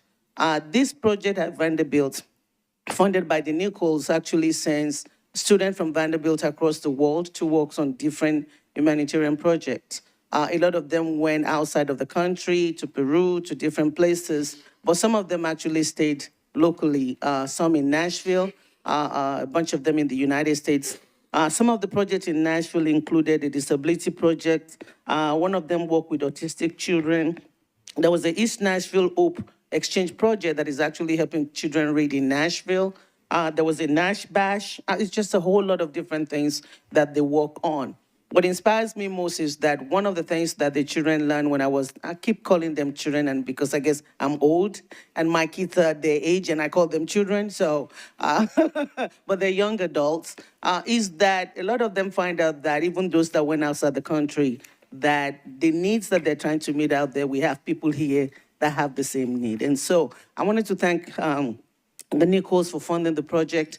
I'm so inspired by the students for what they're working on, and I hope that people continue to know about it and to support it. It's a fund at Vanderbilt. We'll have a presentation next week. One of my favorite quotes is by Muhammad Ali. Muhammad Ali says that service to others is the rent that we pay for our time on this earth. When we give back to other people, it's a way to show we're blessed and to be thankful. And so I'm very proud of this program. I hope you all will read about it, support it any other way that you can. But more than anything, I hope you will all vote for it. And if I can change my motion to invoke the Murphy Rule as well, I would like to do that. So with that, I want to renew my motion and to also invoke the Murphy Rule. Thank you, Chair. Okay, we have a motion and a second. And is there any further discussion on Resolution RS 2023-96? Okay, seeing none, all those in favor say aye. Any opposed? Any abstaining? Okay, the motion passes. So moving on to RS 2023-97, sponsors: Allen, Stiles, Weiner, Hill, Johnston, Coopin, Nash, Welsh, Hancock, Vo, Druffel, Bradford, Prep T, Huffman, Taylor, Evans, Lee, Rutherford, Gadd, Swara, Webb, Cortez, and Evans Siegel is a resolution commemorating the 20th anniversary of the Sister City Partnership between the Metropolitan Government of Nashville and Davidson County, the capital of the state of Tennessee, the United States of America, and in Magdeburg, the capital of the state of Saxony-Anhalt in Germany. Councilwoman Allen, you are recognized. Thank you, Madam Vice Chair, Vice President, Vice Mayor. Committee reports, please. Yes. Councilwoman Sepulveda, as Chair of Rules, you are recognized for the report. Thank you, Vice Mayor. Rules voted 7 in favor, 0 against. Okay, back to you, Councilwoman Allen, for a motion. Thank you. I would like to move approval with the Murphy Rule with a brief explanation, please. Okay, do I hear a second? Okay, properly motioned and second. You have the floor. Thank you. As many people know, Sister Cities International is an international friendship organization, and Sister Cities of Nashville, I just want to read our mission statement. It connects the people of Nashville to the people of the world, promoting peace through mutual respect, understanding, and cooperation, one person, one community at a time. I think that's a really important mission at this time when there is so much strife in the world, and so I value the fact that so many of us are supportive of Sister Cities in general. And Magdeburg is the city that is near and dear to my heart. It is in former East Germany, which provides some really interesting lessons. It is also the home of Otto von Guericke, who is a scientist who invented the vacuum pump. I'll get to that in a minute. Also, the world-famous Wasserstraßenkreuz, which is this crazy water bridge over another bridge, and the Hundertwasserhaus, which looks like something out of Dr. Seuss. Really great place to visit. Over this 20-year relationship, we have had student exchanges, volunteers who have come and worked at the Martha O'Brien Center and at Preston Taylor Ministries. We've had artist exchange, actor exchange, puppeteer exchanges, and civil rights activists that have talked about demonstrating in the two cities. It has been a very educational relationship, and I think that Nashville is the richer for having been involved in that. The scientist who invented the vacuum pump did a famous experiment involving these very large metal half spheres trying to be pulled apart by draft horses. We reenacted that experiment in front of the Cumberland Science Museum with the famous draft horses from one of the beer commercials. But anyway, they showed that it does work there, and they're famous in Magdeburg for the little candy. There are examples of that in the break room of the chocolate half sphere. So I invite people to partake of one of the best things about Germany, which is great chocolate. But more important, this is about world peace. So I would invite all of I thank the many colleagues that have already signed on to this and ask the others to join by way of the Murphy Rule and an affirmative vote. So thank you so much. Thank you, Ms. Allen, and thank you for sharing all that interesting information about our sister city, Magdeburg. Okay, I'm not going to say Magdeburg anymore. Magdeburg. Got it.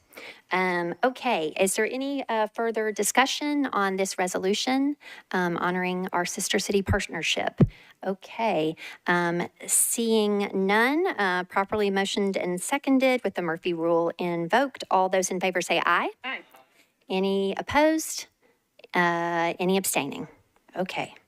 All right. Moving on then to RS item 46 on our agenda, RS 2023-98, sponsors Hancock, Hill, Druffel, and Rutherford. This is a resolution supporting Operation Greenlight for veterans and declaring November 6th through the 12th as time to recognize and honor active service members and veterans of the armed forces. Ms. Hancock, pardon?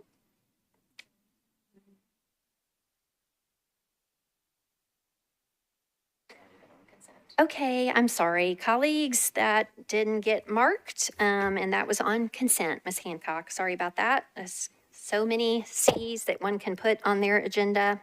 But good to know again about that excellent resolution. Thank you for bringing it. Nope, not going to recognize you, but appreciate you. Okay, moving on. RS 47, correct? Thank you. Rather, item number 47, RS 2023-99, is a resolution recognizing November 20th, 2023 as Transgender Day of Remembrance in Nashville and Davidson County, Tennessee.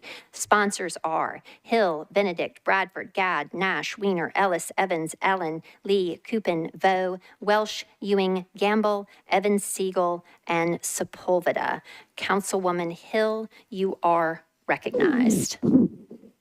Thank you, Madam Vice Mayor. Committee reports? Yes. Chair Sepulveda, you are recognized for your committee report. Thank you, Vice Mayor. Rules voted 7 in favor, 0 against.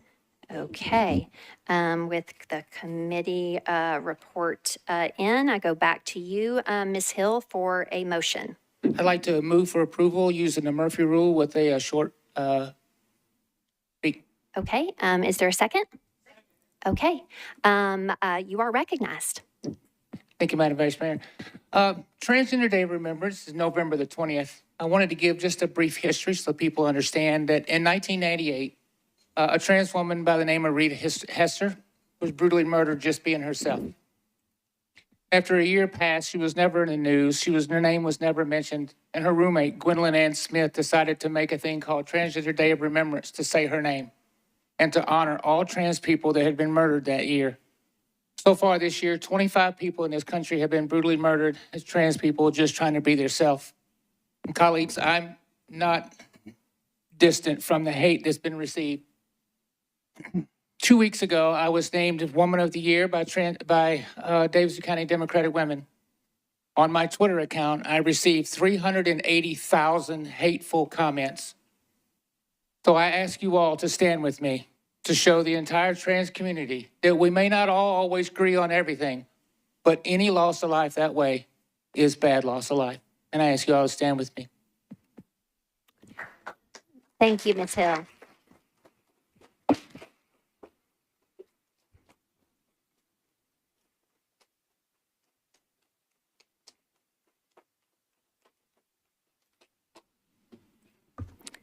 We appreciate you and we thank you for bringing this resolution. Any further, we've got a motion that was properly seconded. Is there any further discussion on this resolution? Seeing none, all in favor say aye. Any opposed? Any abstaining? Okay, the motion passes.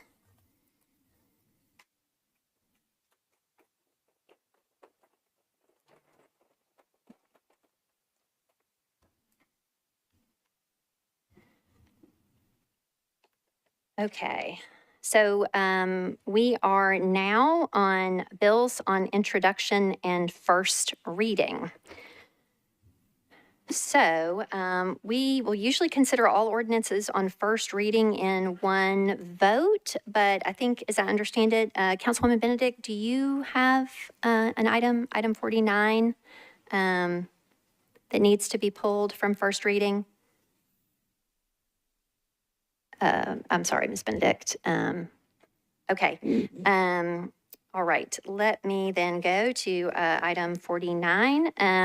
It is BL 2023-79. Item 49 on our agenda, sponsor Benedict, is an ordinance amending section 17.12.040 of the Metropolitan Code zoning regulations regarding covered front porches within the required street setback. Let's see. Ms. Benedict, I think it's to you for a motion because we're trying to get this in sequence as a Title 17 text amendment. Is that correct? That's correct. Okay, so do you have a motion, please? Yep, I'd like to move, I want to confirm with the planning table if I could. I want to move approval on first with the public hearing to the first meeting in February. Okay, so the motion is to approve on first reading with a deferral to the first meeting in February for a public hearing. That's correct. Okay. Do I hear a second? Okay. Properly moved, properly seconded. Is there any discussion? Seeing none, all in favor say aye. Any voting no? Any abstaining? Okay, that motion passes.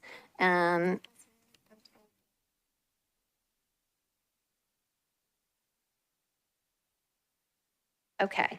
Are there any other items on first reading that need to be pulled? Okay.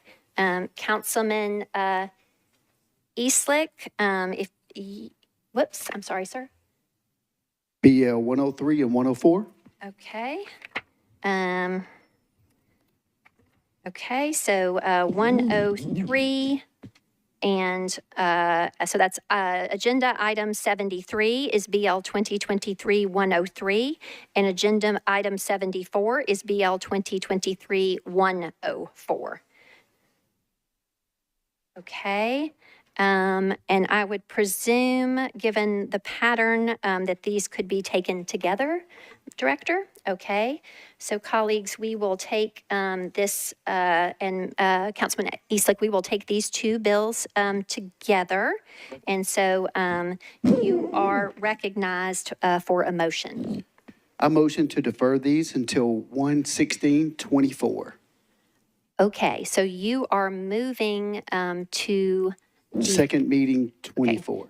Which may be the first meeting, but Correct. got it. The January, the meeting of January 16th.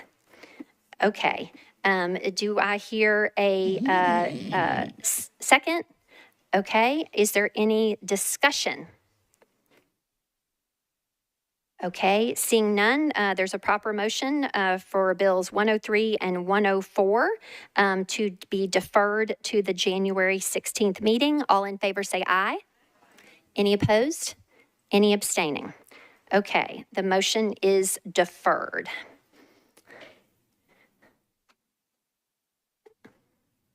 Are there any other items that need to be removed from first reading? We do have one late file. We'll do that last and separate. Okay. All right. Let's see.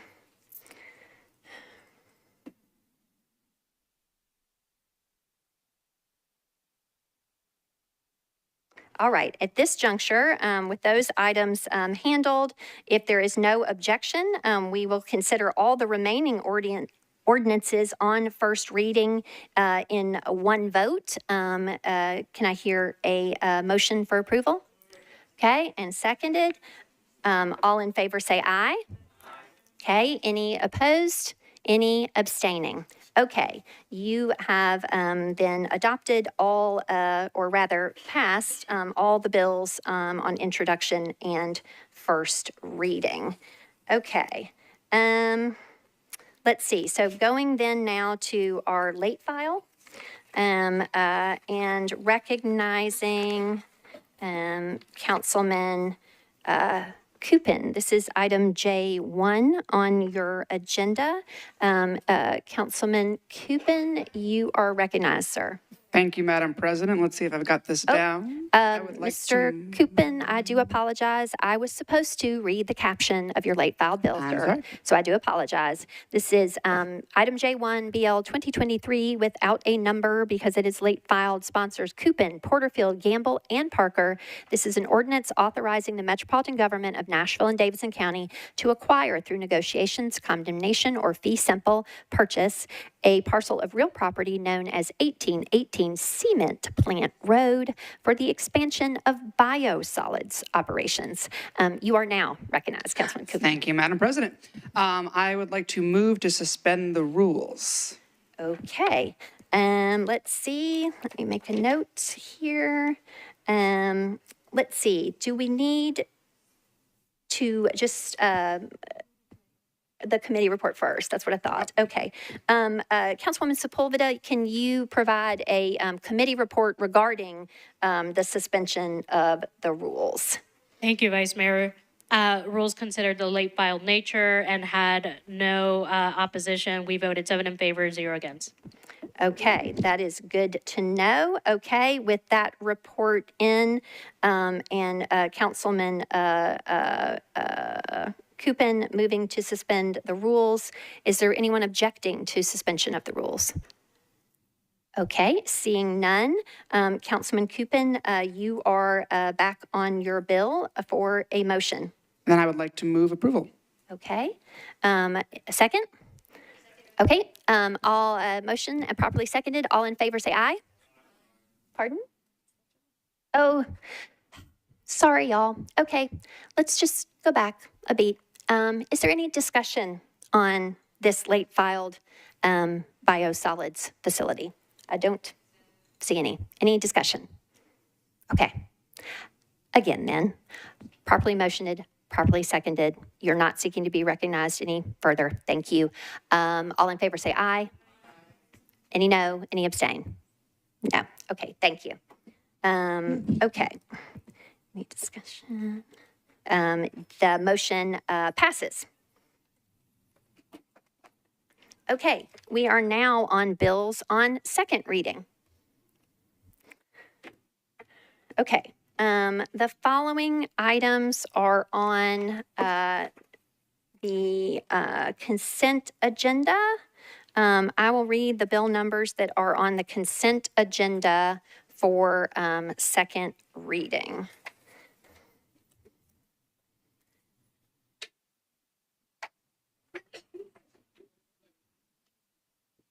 I don't have a list. I didn't get that.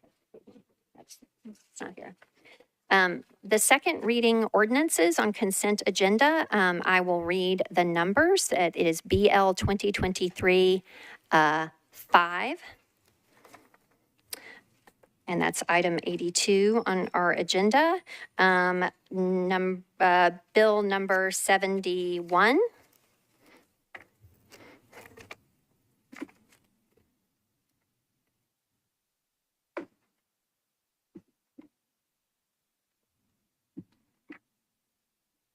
Bill number 72.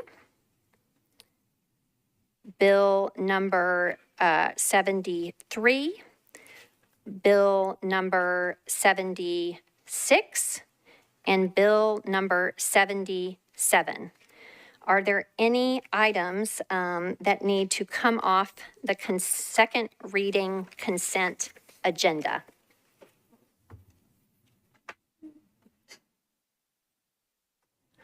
Councilman Bradford, are you seeking to be recognized? Taylor, dang, y'all in your blue suits right there in line with each other. Good night. Okay. Councilman Taylor, Okay. you are recognized, sir. I just want to confirm BL 2023-74. I'm looking for the item number. Is that? It is not on consent, sir. Oh, No. sorry. Thank you. Second reading consent is 5, 71, 72, 73, 76, and 77. Okay. All right, so I am going to now read the captions of these bills that are on consent. Okay, BL 2023-5, Benedict, Rutherford, and Parker is an ordinance to amend the geographic information system street and alley center line layer for the Metropolitan Government of Nashville and Davidson County by renaming Due West Avenue between Gallatin Pike and Fernbank Drive to Montauk Way. Sponsors Benedict, Rutherford, and Parker. Next item on consent is BL 2023-71. Sponsors Benedict, Welsh, Porterfield, Hill, Horton, Vaux, Prep T, Kimbrough, and Swara. An ordinance to amend section 13.08.08 of the Metropolitan Code of Laws related to the placement and removal of license plate readers and related signage. Next on consent is BL 2023-72. Sponsors Allen, Porterfield, Evans, Siegel, Hill, and Hancock. An ordinance to amend Section 16.60.110 of the Metropolitan Code of Laws related to monitoring of green building performance. The next item on the second reading consent ordinances is BL 2023-73 and sponsor Coupon, an ordinance to provide for the designation of public property within specified areas of downtown Nashville as a temporary special event zone during the time period beginning at 9:00 p.m. on December 30th, 2023, and ending at 6:00 a.m. on January 1st, 2024, relative to the use of these areas in conjunction with the 2023 New Year's Eve celebration and related activities and events. The next item on second reading consent is BL 2023-76.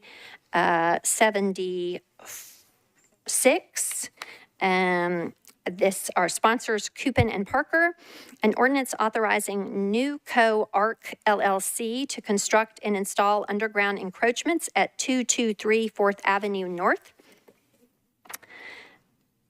And then lastly, on consent, a BL 2023-77, sponsors Toombs and Parker, an ordinance to amend the Geographic Information System street and alley centerline layer for the Metropolitan Government of Nashville and Davidson County by abandoning a portion of right-of-way and easements of existing Lemuel Road at the intersection of Dickerson Pike and Lemuel Road after the completion of the realignment of Lemuel Road at that intersection.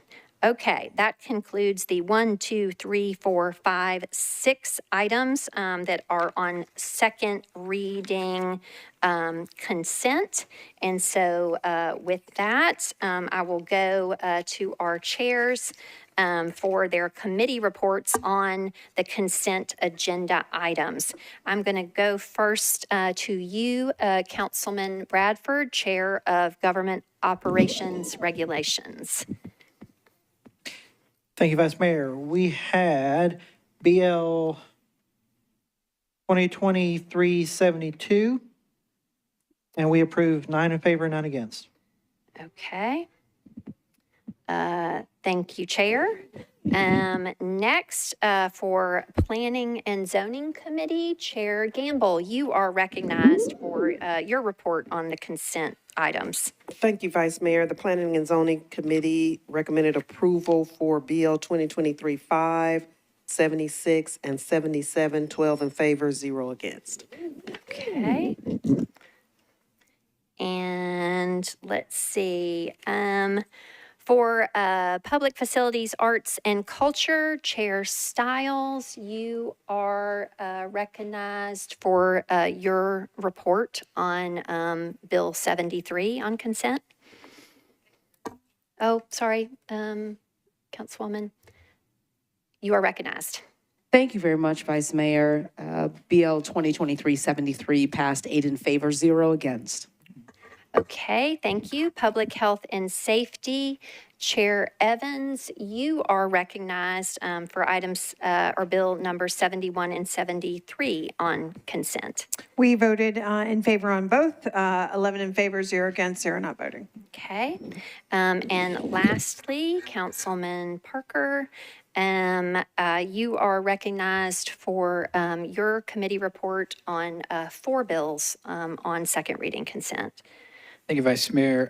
Transportation and Infrastructure considered BL 2023-5, 2023-71, 2023-76, and 2023-77. We recommend approval of all of those, 11 in favor, 0 against, and I believe all committee reports are in. I will move the second reading consent agenda. Thank you, sir. Is there a second? Okay. Is there any discussion on this consent agenda? Seeing none, with the proper motion and second, all in favor of the second reading consent agenda, say aye. Aye. Okay. Any opposed? Any abstentions? Okay. The motion for approval of the second reading consent agenda passes, so you adopt that consent agenda. Okay, so I will now go back through the remaining ordinances on second reading. Okay.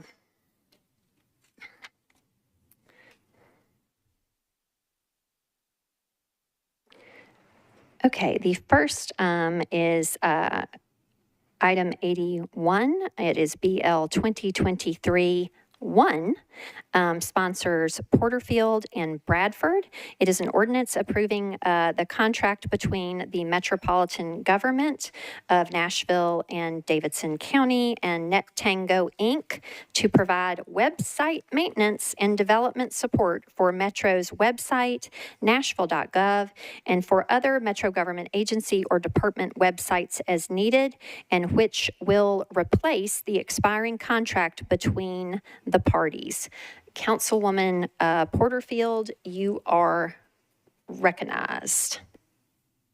Thank you, Madam President. I believe we did committee reports last meeting, so no committee reports today? Or am I asking for committee reports? I believe you were asking for a report from the Government Operations and Regulations Committee. All righty, committee reports, please. Chair Bradford, you are recognized. Thank you. So BL 2023-1, we passed the amendment, 9 in favor, none against, and the bill as amended, 9 in favor, none against. None against is what you're saying. Okay. Okay. Amended, and then bill as amended.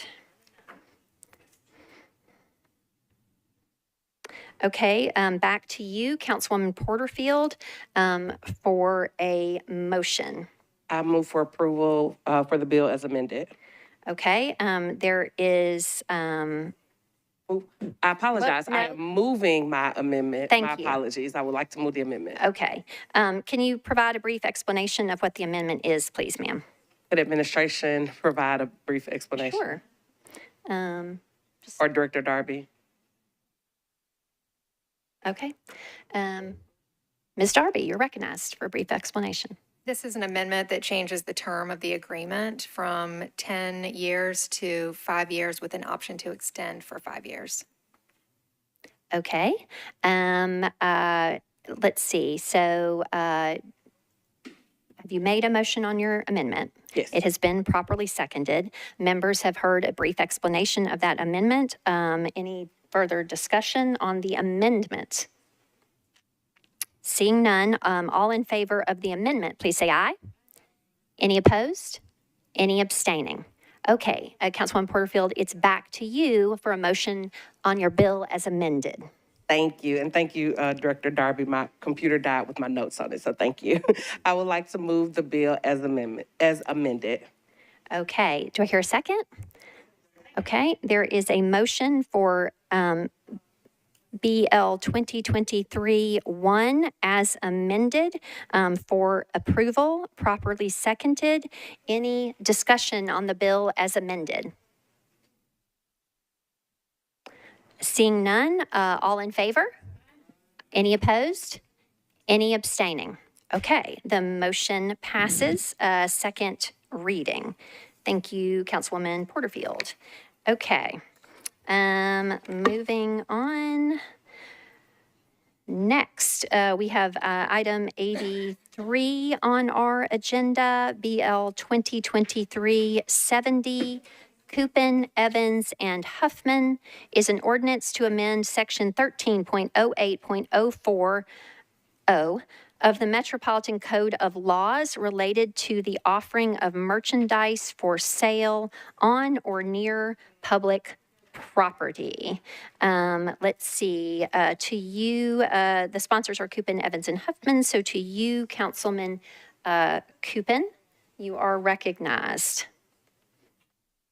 for your committee, to request your committee report. I'd like to request committee reports. Okay, let's see. first to Councilwoman Evans on BL 2023-70, please. Thank you. We voted to defer one meeting, 11 in favor, 0 against.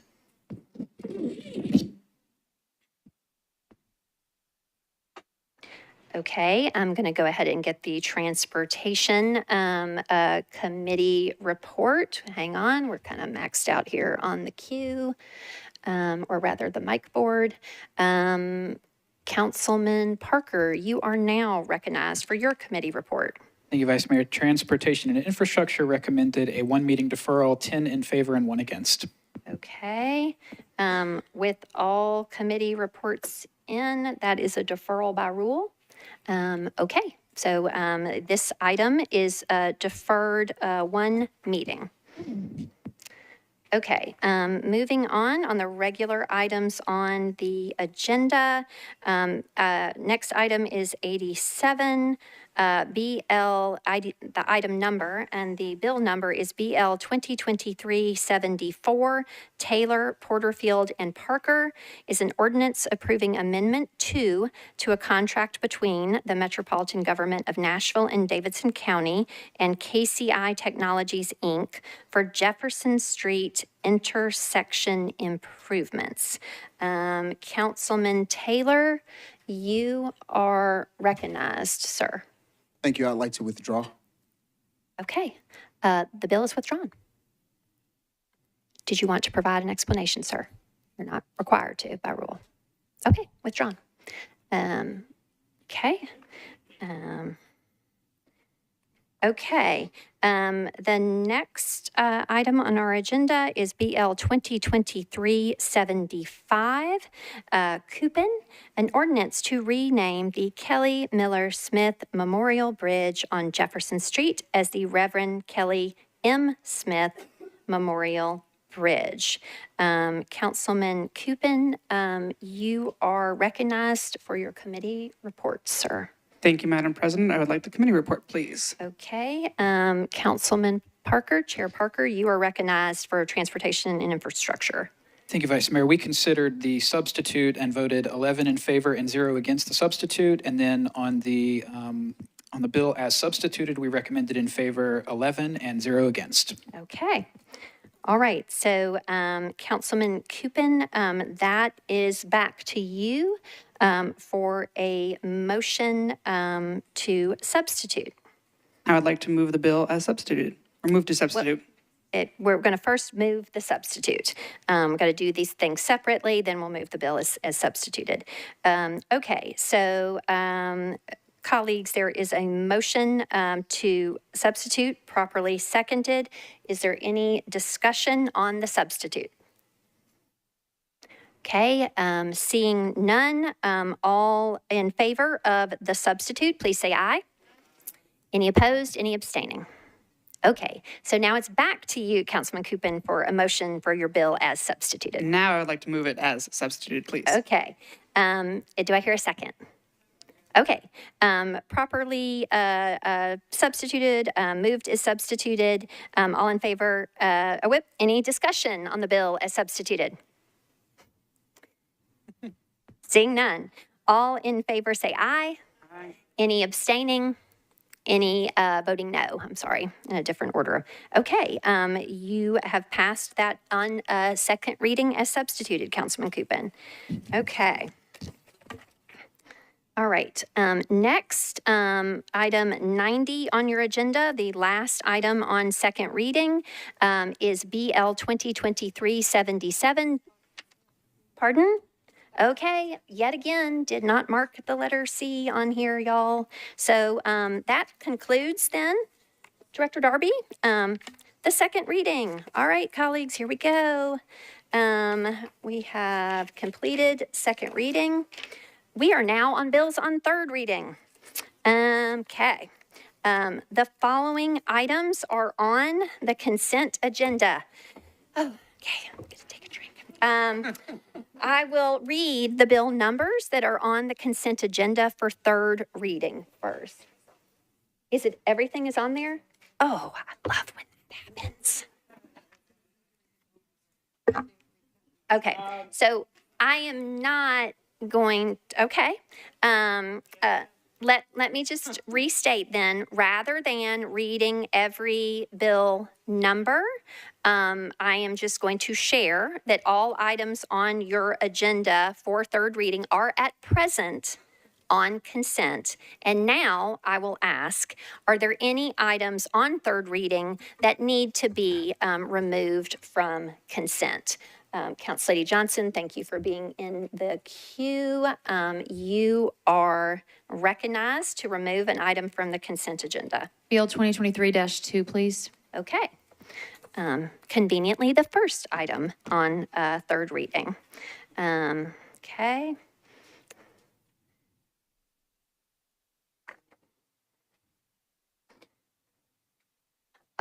Anyone else seeking to remove an item from the consent agenda, the third reading consent agenda? Okay, I now have to read all of these captions about the sewer manholes and all those things. And so when I conclude with that, you may then, again, at that time, remove anything if you would like to. But here we go. Chat quietly amongst yourselves. Build your collegiality.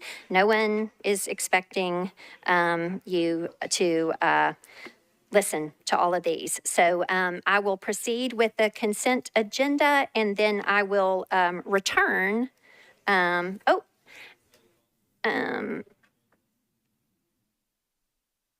Chair, Council Darby, do you want me to take item 2 first, or should I do the consent agenda first and then come back to item 2?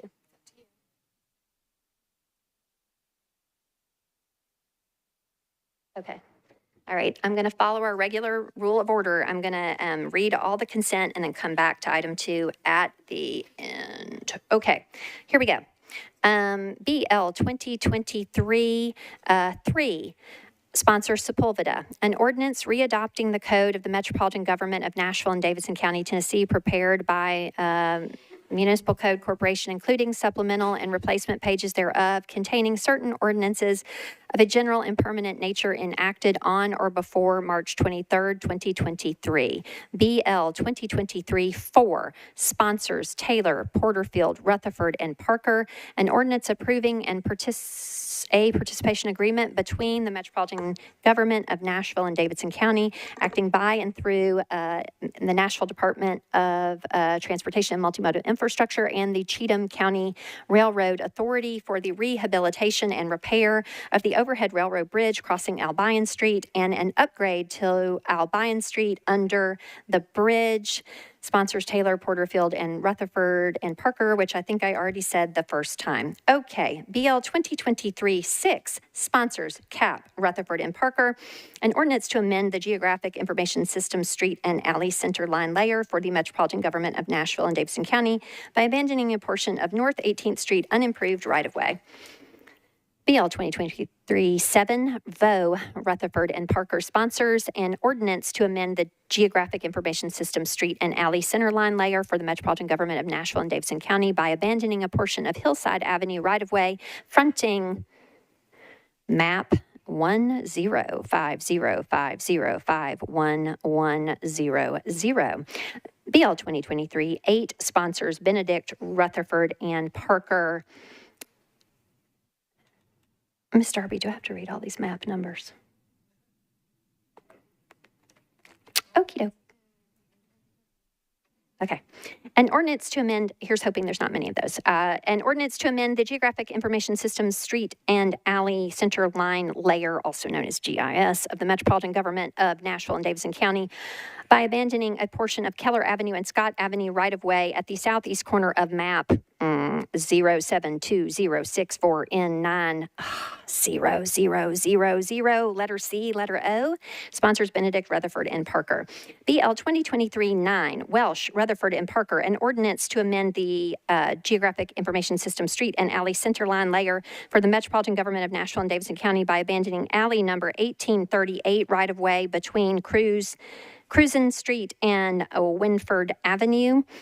BL 2023-10, Coupin, Rutherford, and Parker, an ordinance authorizing Rutledge Flats LLC to install, construct, and maintain aerial and underground encroachments in the right-of-way located at 622 3rd Avenue South. BL 2023-11, Coupin, Rutherford, and Parker, an ordinance authorizing James and Candace Higgins to construct and install aerial, underground, and above-ground encroachments at 630 Division Street. BL 2023-12, Porterfield and Parker, an ordinance approving a contract between the Metropolitan Government of Nashville and Davidson County and FLW Southeast, Inc.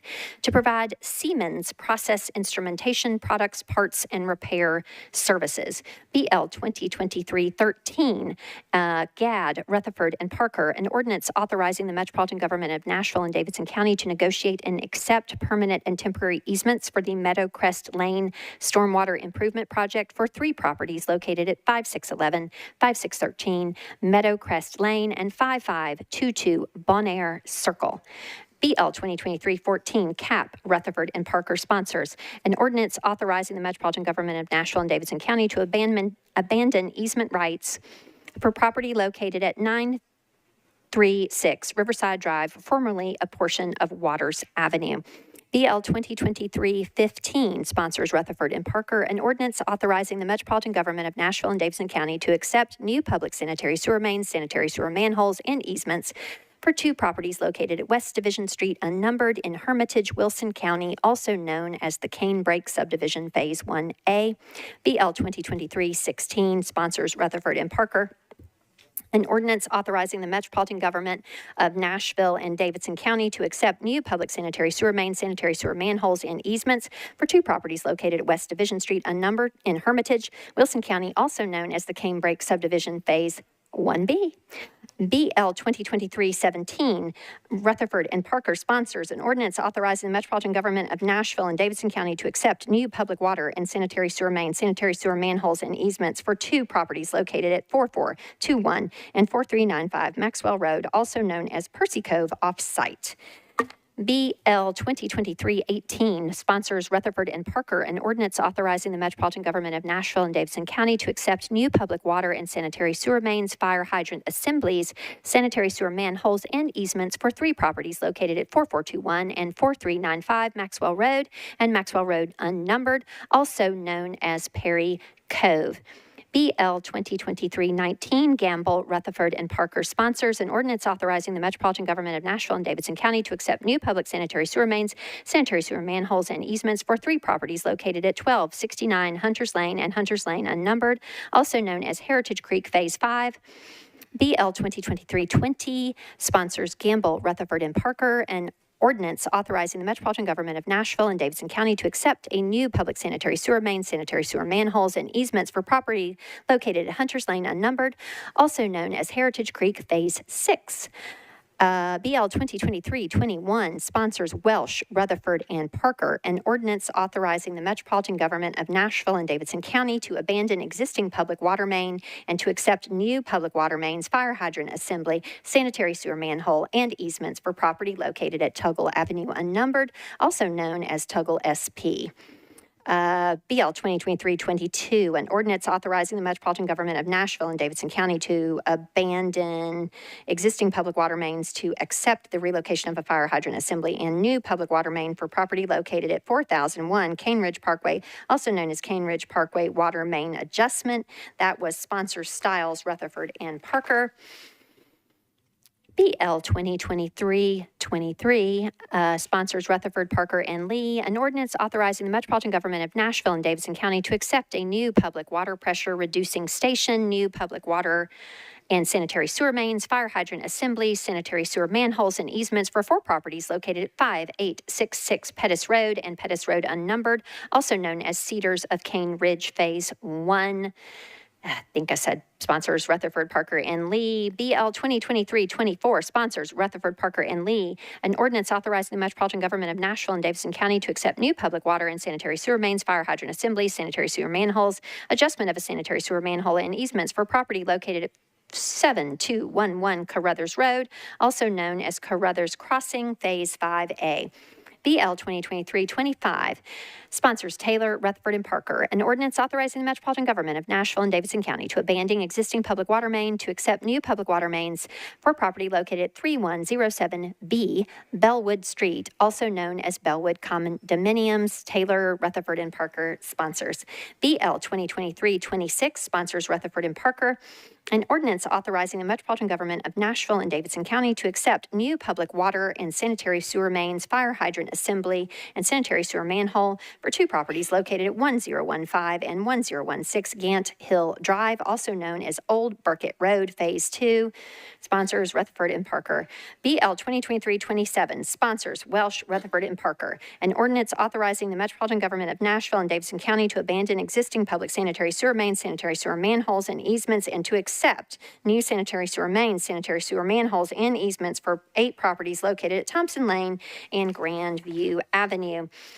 BL 2023-28 sponsors Toombs, Rutherford, and Parker, an ordinance authorizing the Metropolitan Government of Nashville and Davidson County to accept new public water and sanitary sewer mains, fire hydrant assemblies, sanitary sewer manholes, and easements for 2 properties located at 2423 Buena Vista Pike and Buena Vista Pike Unnumbered, also known as Buena Vista Hearth and Haven.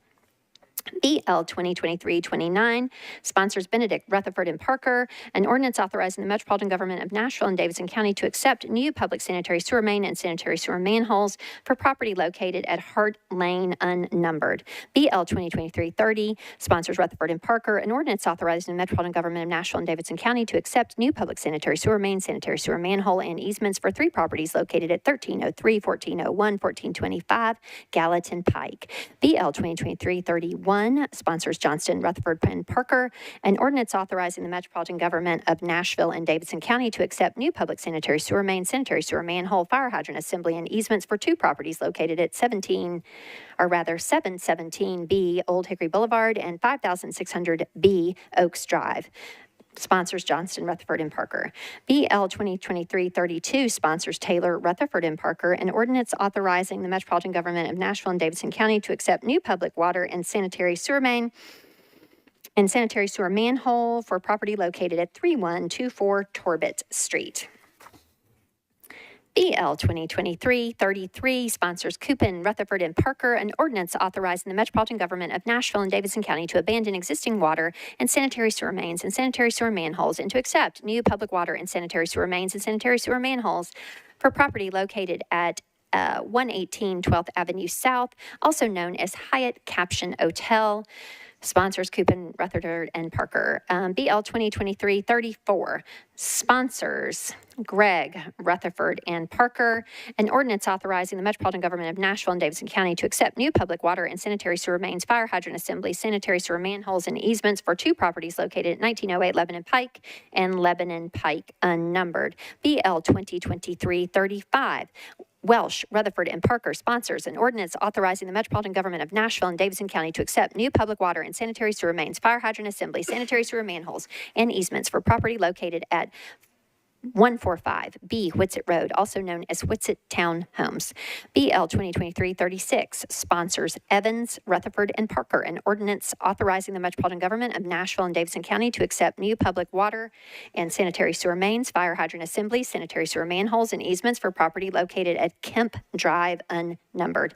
BL 2023-37 sponsors Taylor, Rutherford, and Parker, an ordinance authorizing the Metropolitan Government of Nashville and Davidson County to accept a new public water main for 2 properties located at 2202 and 2204 Batavia Street, also known as Batavia Street Water Extension. BL 2023-38 sponsors Coupin, Rutherford, and Parker, an ordinance authorizing the Metropolitan Government of Nashville and Davidson County to abandon existing public sanitary sewer main and sanitary sewer manhole and to accept new public sanitary sewer main and sanitary sewer manhole for property located at 1414 3rd Avenue North, also known as the Astor. BL 2023-39 sponsors Coupin, Rutherford, and Parker, an ordinance authorizing the Metropolitan Government of Nashville and Davidson County to abandon existing public sanitary sewer main, sanitary sewer manhole, and easements, and to accept new public sanitary sewer main, sanitary sewer manhole, easements, and the rehabilitation of 2 existing sanitary sewer manholes for property located at 419 Gay Street, also known as NES Central Substation. BL 2023-40, sponsors Eastlick, Rutherford, and Parker. An ordinance authorizing the Metropolitan Government of Nashville and Davidson County to abandon existing public water main and easements and to accept the vertical relocation of 2 sanitary sewer manholes, new public water main and easement for property located at 1050 Donaldson Avenue, also known as Old Hickory Community Center. BL 2023-41, sponsors Stiles, Rutherford, and Parker. An ordinance authorizing the Metropolitan Government of Nashville and Davidson County to accept new public sanitary sewer mains and sanitary sewer manholes for 2 properties located at 5,400 and 5,450 Mount View Road. BL 2023-42 sponsors Rutherford and Parker. An ordinance authorizing the Metropolitan Government of Nashville and Davidson County to accept new public sanitary sewer mains, sanitary sewer manholes, and easements for 2 properties located at 9853-9837 Split Log Road in Williamson County. BL 2023-43 sponsors Eastlick, Rutherford, and Parker. An ordinance authorizing the Metropolitan Government of Nashville and Davidson County to accept new sanitary sewer force main and appurtenance for 6 properties at Jones Circle, also known as the homes at Jones Circle. BL 2023-44 sponsors Parker and Rutherford. An ordinance authorizing the Metropolitan Government of Nashville and Davidson County to accept new public sanitary sewer mains, sanitary sewer manholes, and easements for 3 properties located at 272 and 288 Broadmoor Drive and 301 Ben Allen Road, also known as Ben Allen Ridge Apartments. BL 2023-45, an ordinance sponsors Taylor, Rutherford, and Parker. An ordinance authorizing the Metropolitan Government of Nashville and Davidson County to accept new public sanitary sewer manhole for property located at 4,000 Dr. Walter S. Boulevard, also known as Live Anthem. BL 2023-46 sponsors Cash, Rutherford, and Parker. An ordinance authorizing the Metropolitan Government of Nashville and Davidson County to abandon existing water and sanitary sewer mains, fire hydrant assemblies, sanitary sewer manholes, and easements, and to accept new public water, sanitary sewer, and combined sewer mains, fire hydrant assemblies, sanitary and combined sewer manholes, and easements, the relocation of 1 public fire hydrant assembly, and the conversion of combined sewer main from public to private for property located at 2600 Jess Neely Drive, also known as Vanderbilt University Central Utilities Initiative Project. BL 2023-47 sponsors CAP, Rutherford, and Parker. An ordinance authorizing the Metropolitan Government of Nashville and Davidson County to abandon existing public water mains and to accept new water and sanitary sewer mains and sanitary sewer manholes for property located at 701 South 6th Street, also known as Boscobel 5 and 6 Development. BL 2023-48 sponsors Ellis, Rutherford, and Parker. An ordinance authorizing the Metropolitan Government of Nashville and Davidson County to accept new water and sanitary sewer mains, fire hydrant assembly, sanitary sewer manholes, and easements for property located at 3156 Anderson Road. BL 2023-49 sponsors Gamble, Rutherford, and Parker. An ordinance authorizing the Metropolitan Government of Nashville and Davidson County to accept new public sanitary sewer mains, sanitary sewer manholes, and easements for property located at 401 Williams Avenue, also known as Williams Retreat Phase 2. BL 2023-50 sponsors Cash, Rutherford, and Parker. An ordinance authorizing the Metropolitan Government of Nashville and Davidson County to abandon existing sanitary sewer mains, sanitary sewer manholes, and easements, and to accept new public sanitary sewer mains, sanitary sewer manholes, and easements for 4 properties located at Caldwell Avenue, also known as Belmont Caldwell Hall 2. BL 2023-51 sponsors CAP, Rutherford, and Parker. An ordinance authorizing the Metropolitan Government of Nashville and Davidson County to accept new public sanitary sewer main, sanitary sewer manhole, and relocation of a fire hydrant assembly for property located at 501 Sylvan Street, also known as 5th and Summer.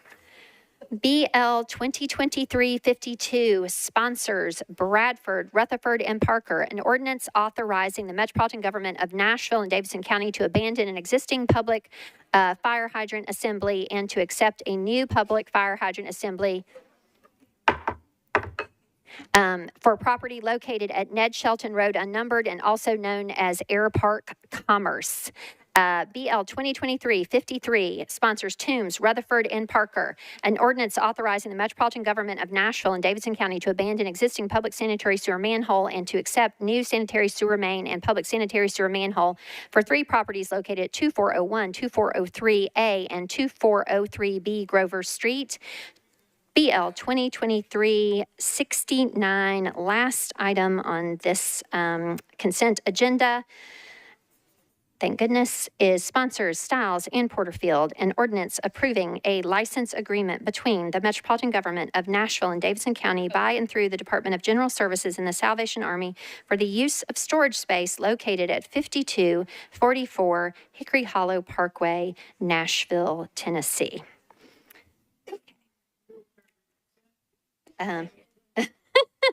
Thank you. Okay, that is all the items on the consent agenda. I don't see anyone else seeking to be recognized to remove any more items. We have a motion and a proper second to approve all the items that were just read into the third reading consent agenda. Is there any discussion about the third reading consent agenda? Seeing none, all in favor say aye. Thank you. Any opposed? Any abstentions? No. Okay, you have adopted the third reading consent agenda. Hang with me as we have one item, item number 91, BL 2023, and we're going to go back. I lost my... Oh. That's my Post-it note. Here it is. Just a few pages there. Okay.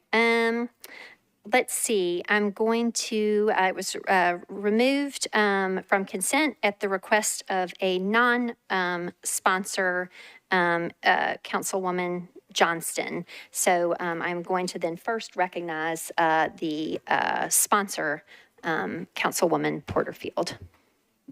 Oh, I apologize. And yes, I also need to read the caption. It is BL 2023-2. Sponsors are Porterfield, Evans, and Swara. It is an ordinance approving an agreement between the Community Foundation of Middle Tennessee, United Way of Greater Nashville, and the Metropolitan Government of Nashville and Davidson County by and through the Office of Emergency Management to support disaster recovery efforts.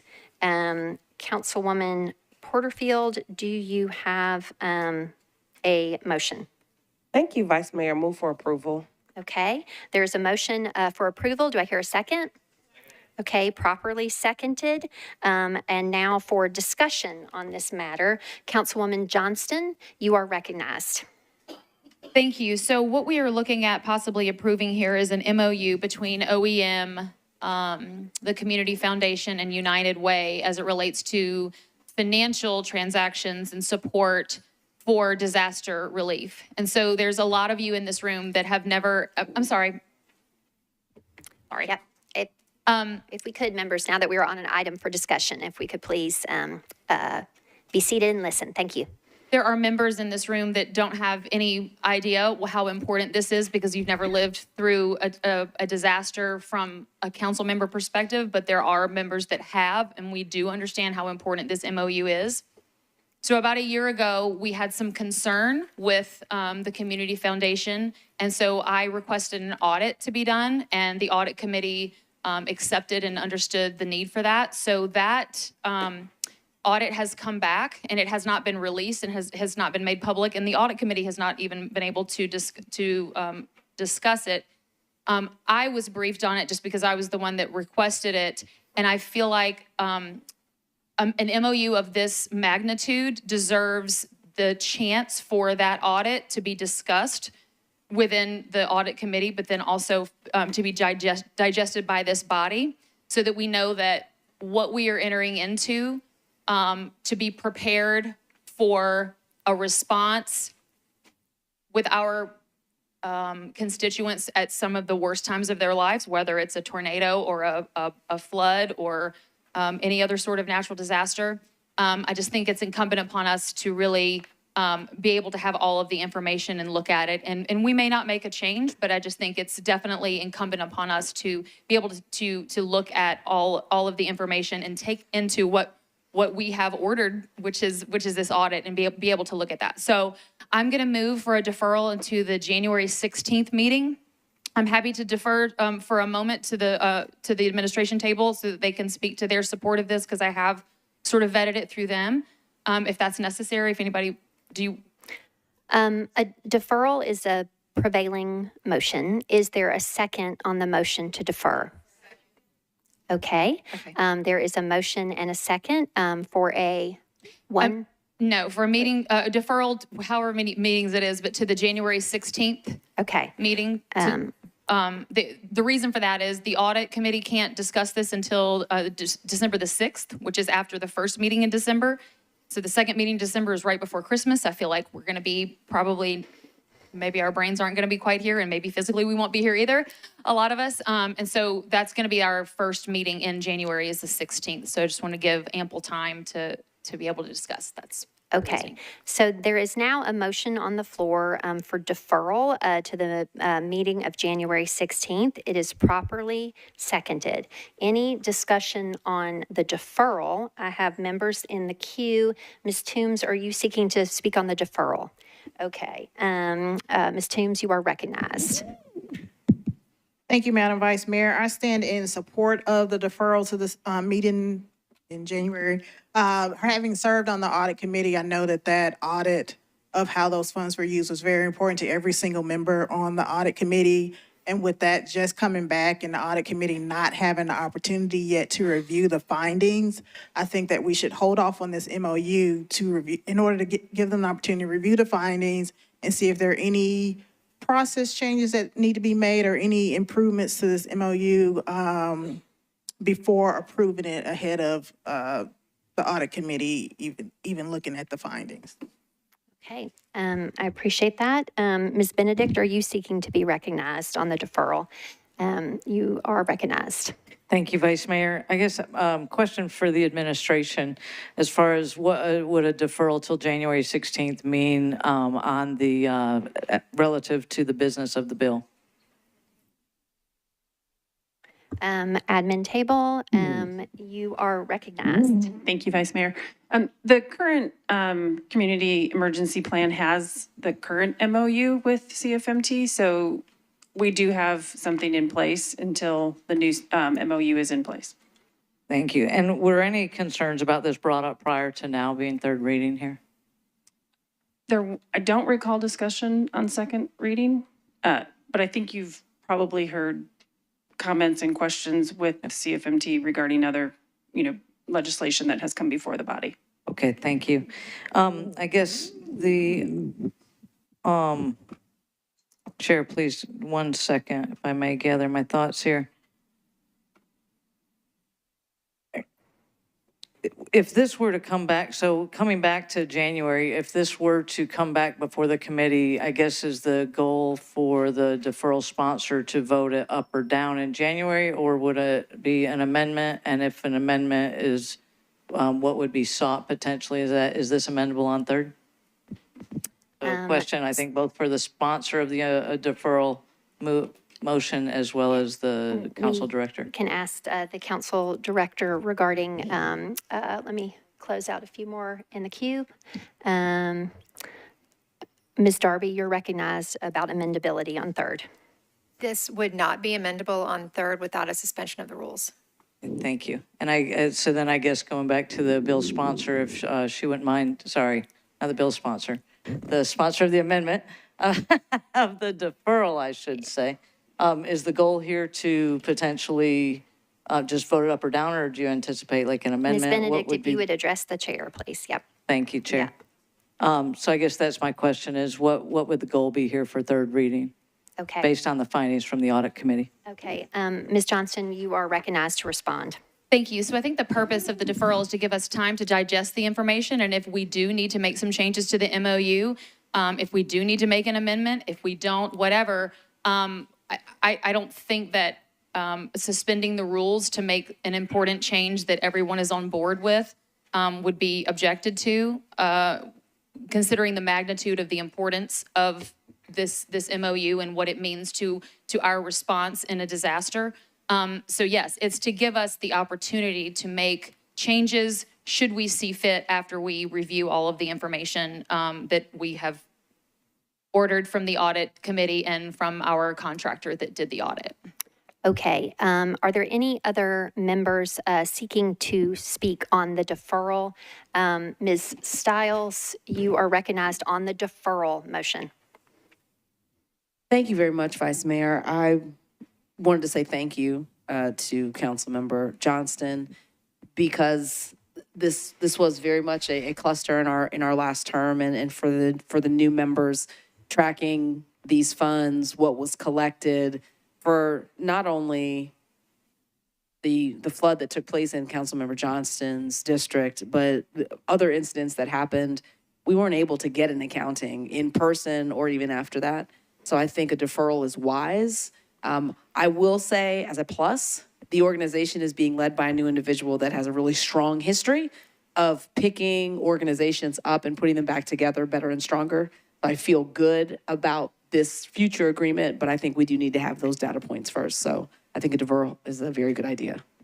Okay, excellent. There is a motion to defer to the first meeting, or rather the meeting of January 16th. Oh, pardon me, Ms. Evans, I'm sorry. You are recognized on the deferral. Yes, thank you, and sorry, I hit request to speak, but I guess that's not part of the screen right now. But, and kind of piggybacking off of what Councilmember Stiles was referencing, that's exactly why I'm not going to support a deferral tonight, and I'm going to vote against a deferral. We have new leadership involved in working with us, and my preference would be that we look for opportunities to collaborate and work together. I don't know if any committee has met with the new leader of Community Foundations, but I think that would set a better tone as we start our next term in talking about disaster recovery and how are all these organizations working together, what were our concerns previously, irrespective of the audit, because I don't know what the question was that was asked about the audit, and so ultimately we don't know if the results are really going to yield information that would change, you know, kind of our direction one way or the other. But I'm going to vote against a deferral tonight. Thank you. Okay, Councilwoman Hancock, are you seeking to be recognized on the deferral? I'd like to call the question. Okay, there is a motion to call the question. Let's see, that's a non-debatable motion, and that requires 2/3 of those voting. So calling the question ends debate on the motion to defer to the meeting of January 16th. So Mr. Clerk, if you could open the machines to vote on calling the question, please.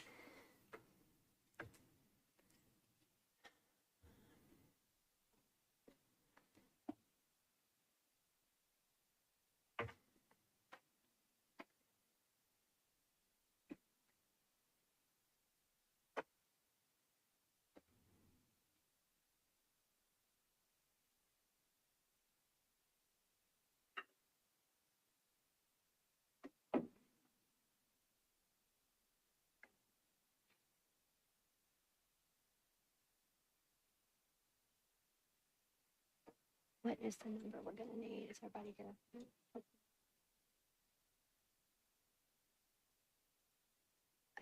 Mr. Parker, do you have a point of order, or you have a technical issue? Well, I don't have neither oh, thank you.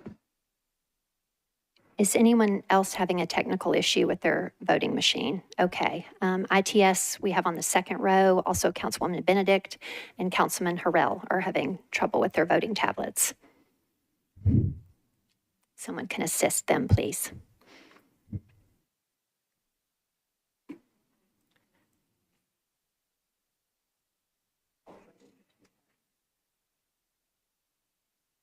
I'm sorry, you maybe just said that, so.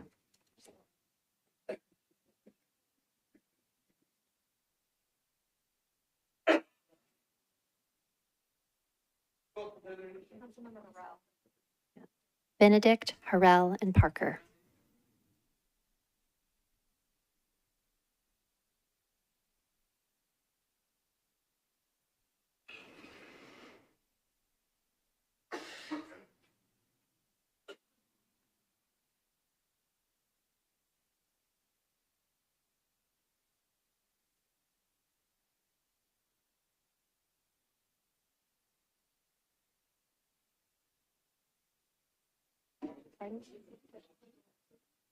No.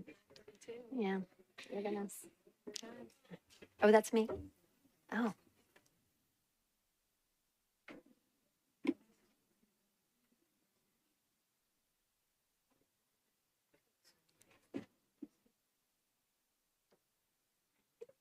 Is everyone all set? Mr. Clerk, are all the votes in?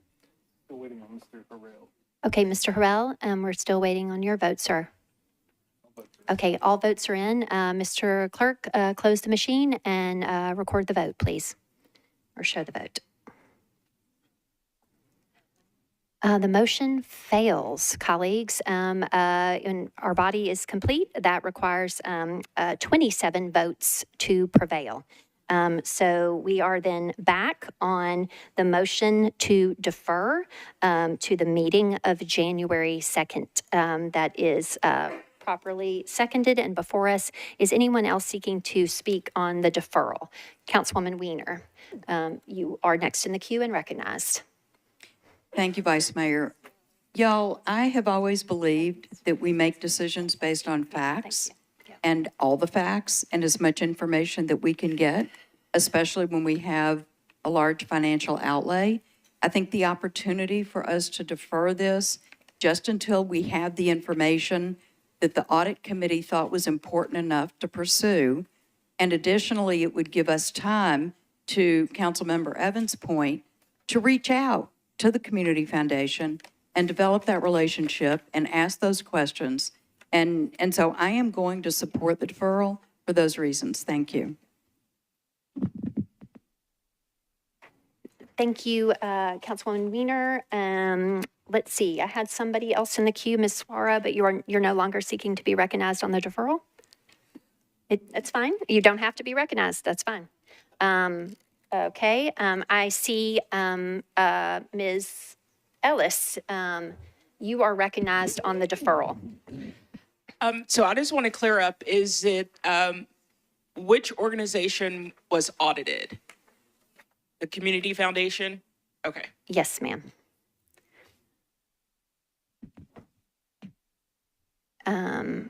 Is there anyone else seeking to be recognized on the deferral motion? Okay, seeing no further discussion, I'm going to call the vote, and let's do this by roll call, Mr. Clerk, because we know we will have some no votes. Okay, we are voting on BL 2023-2.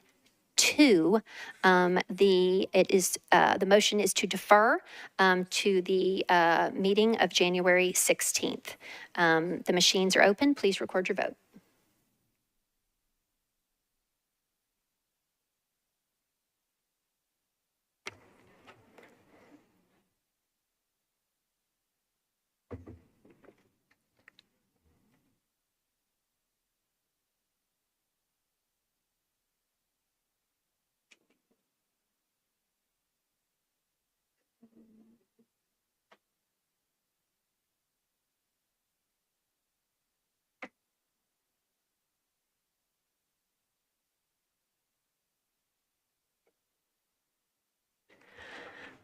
Is anyone having difficulty that they need assistance from ITS for their voting tablet?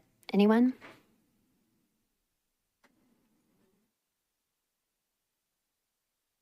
Mr. Clerk, are all votes in?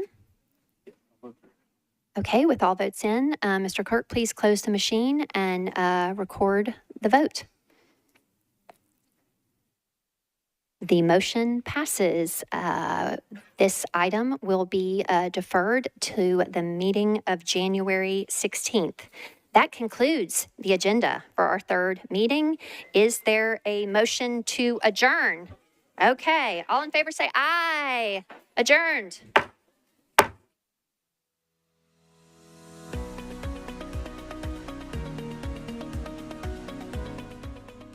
This has been a service of the Metro Nashville Network. If you would like to see this presentation again, or for more information on this and other programs, visit nashville.gov.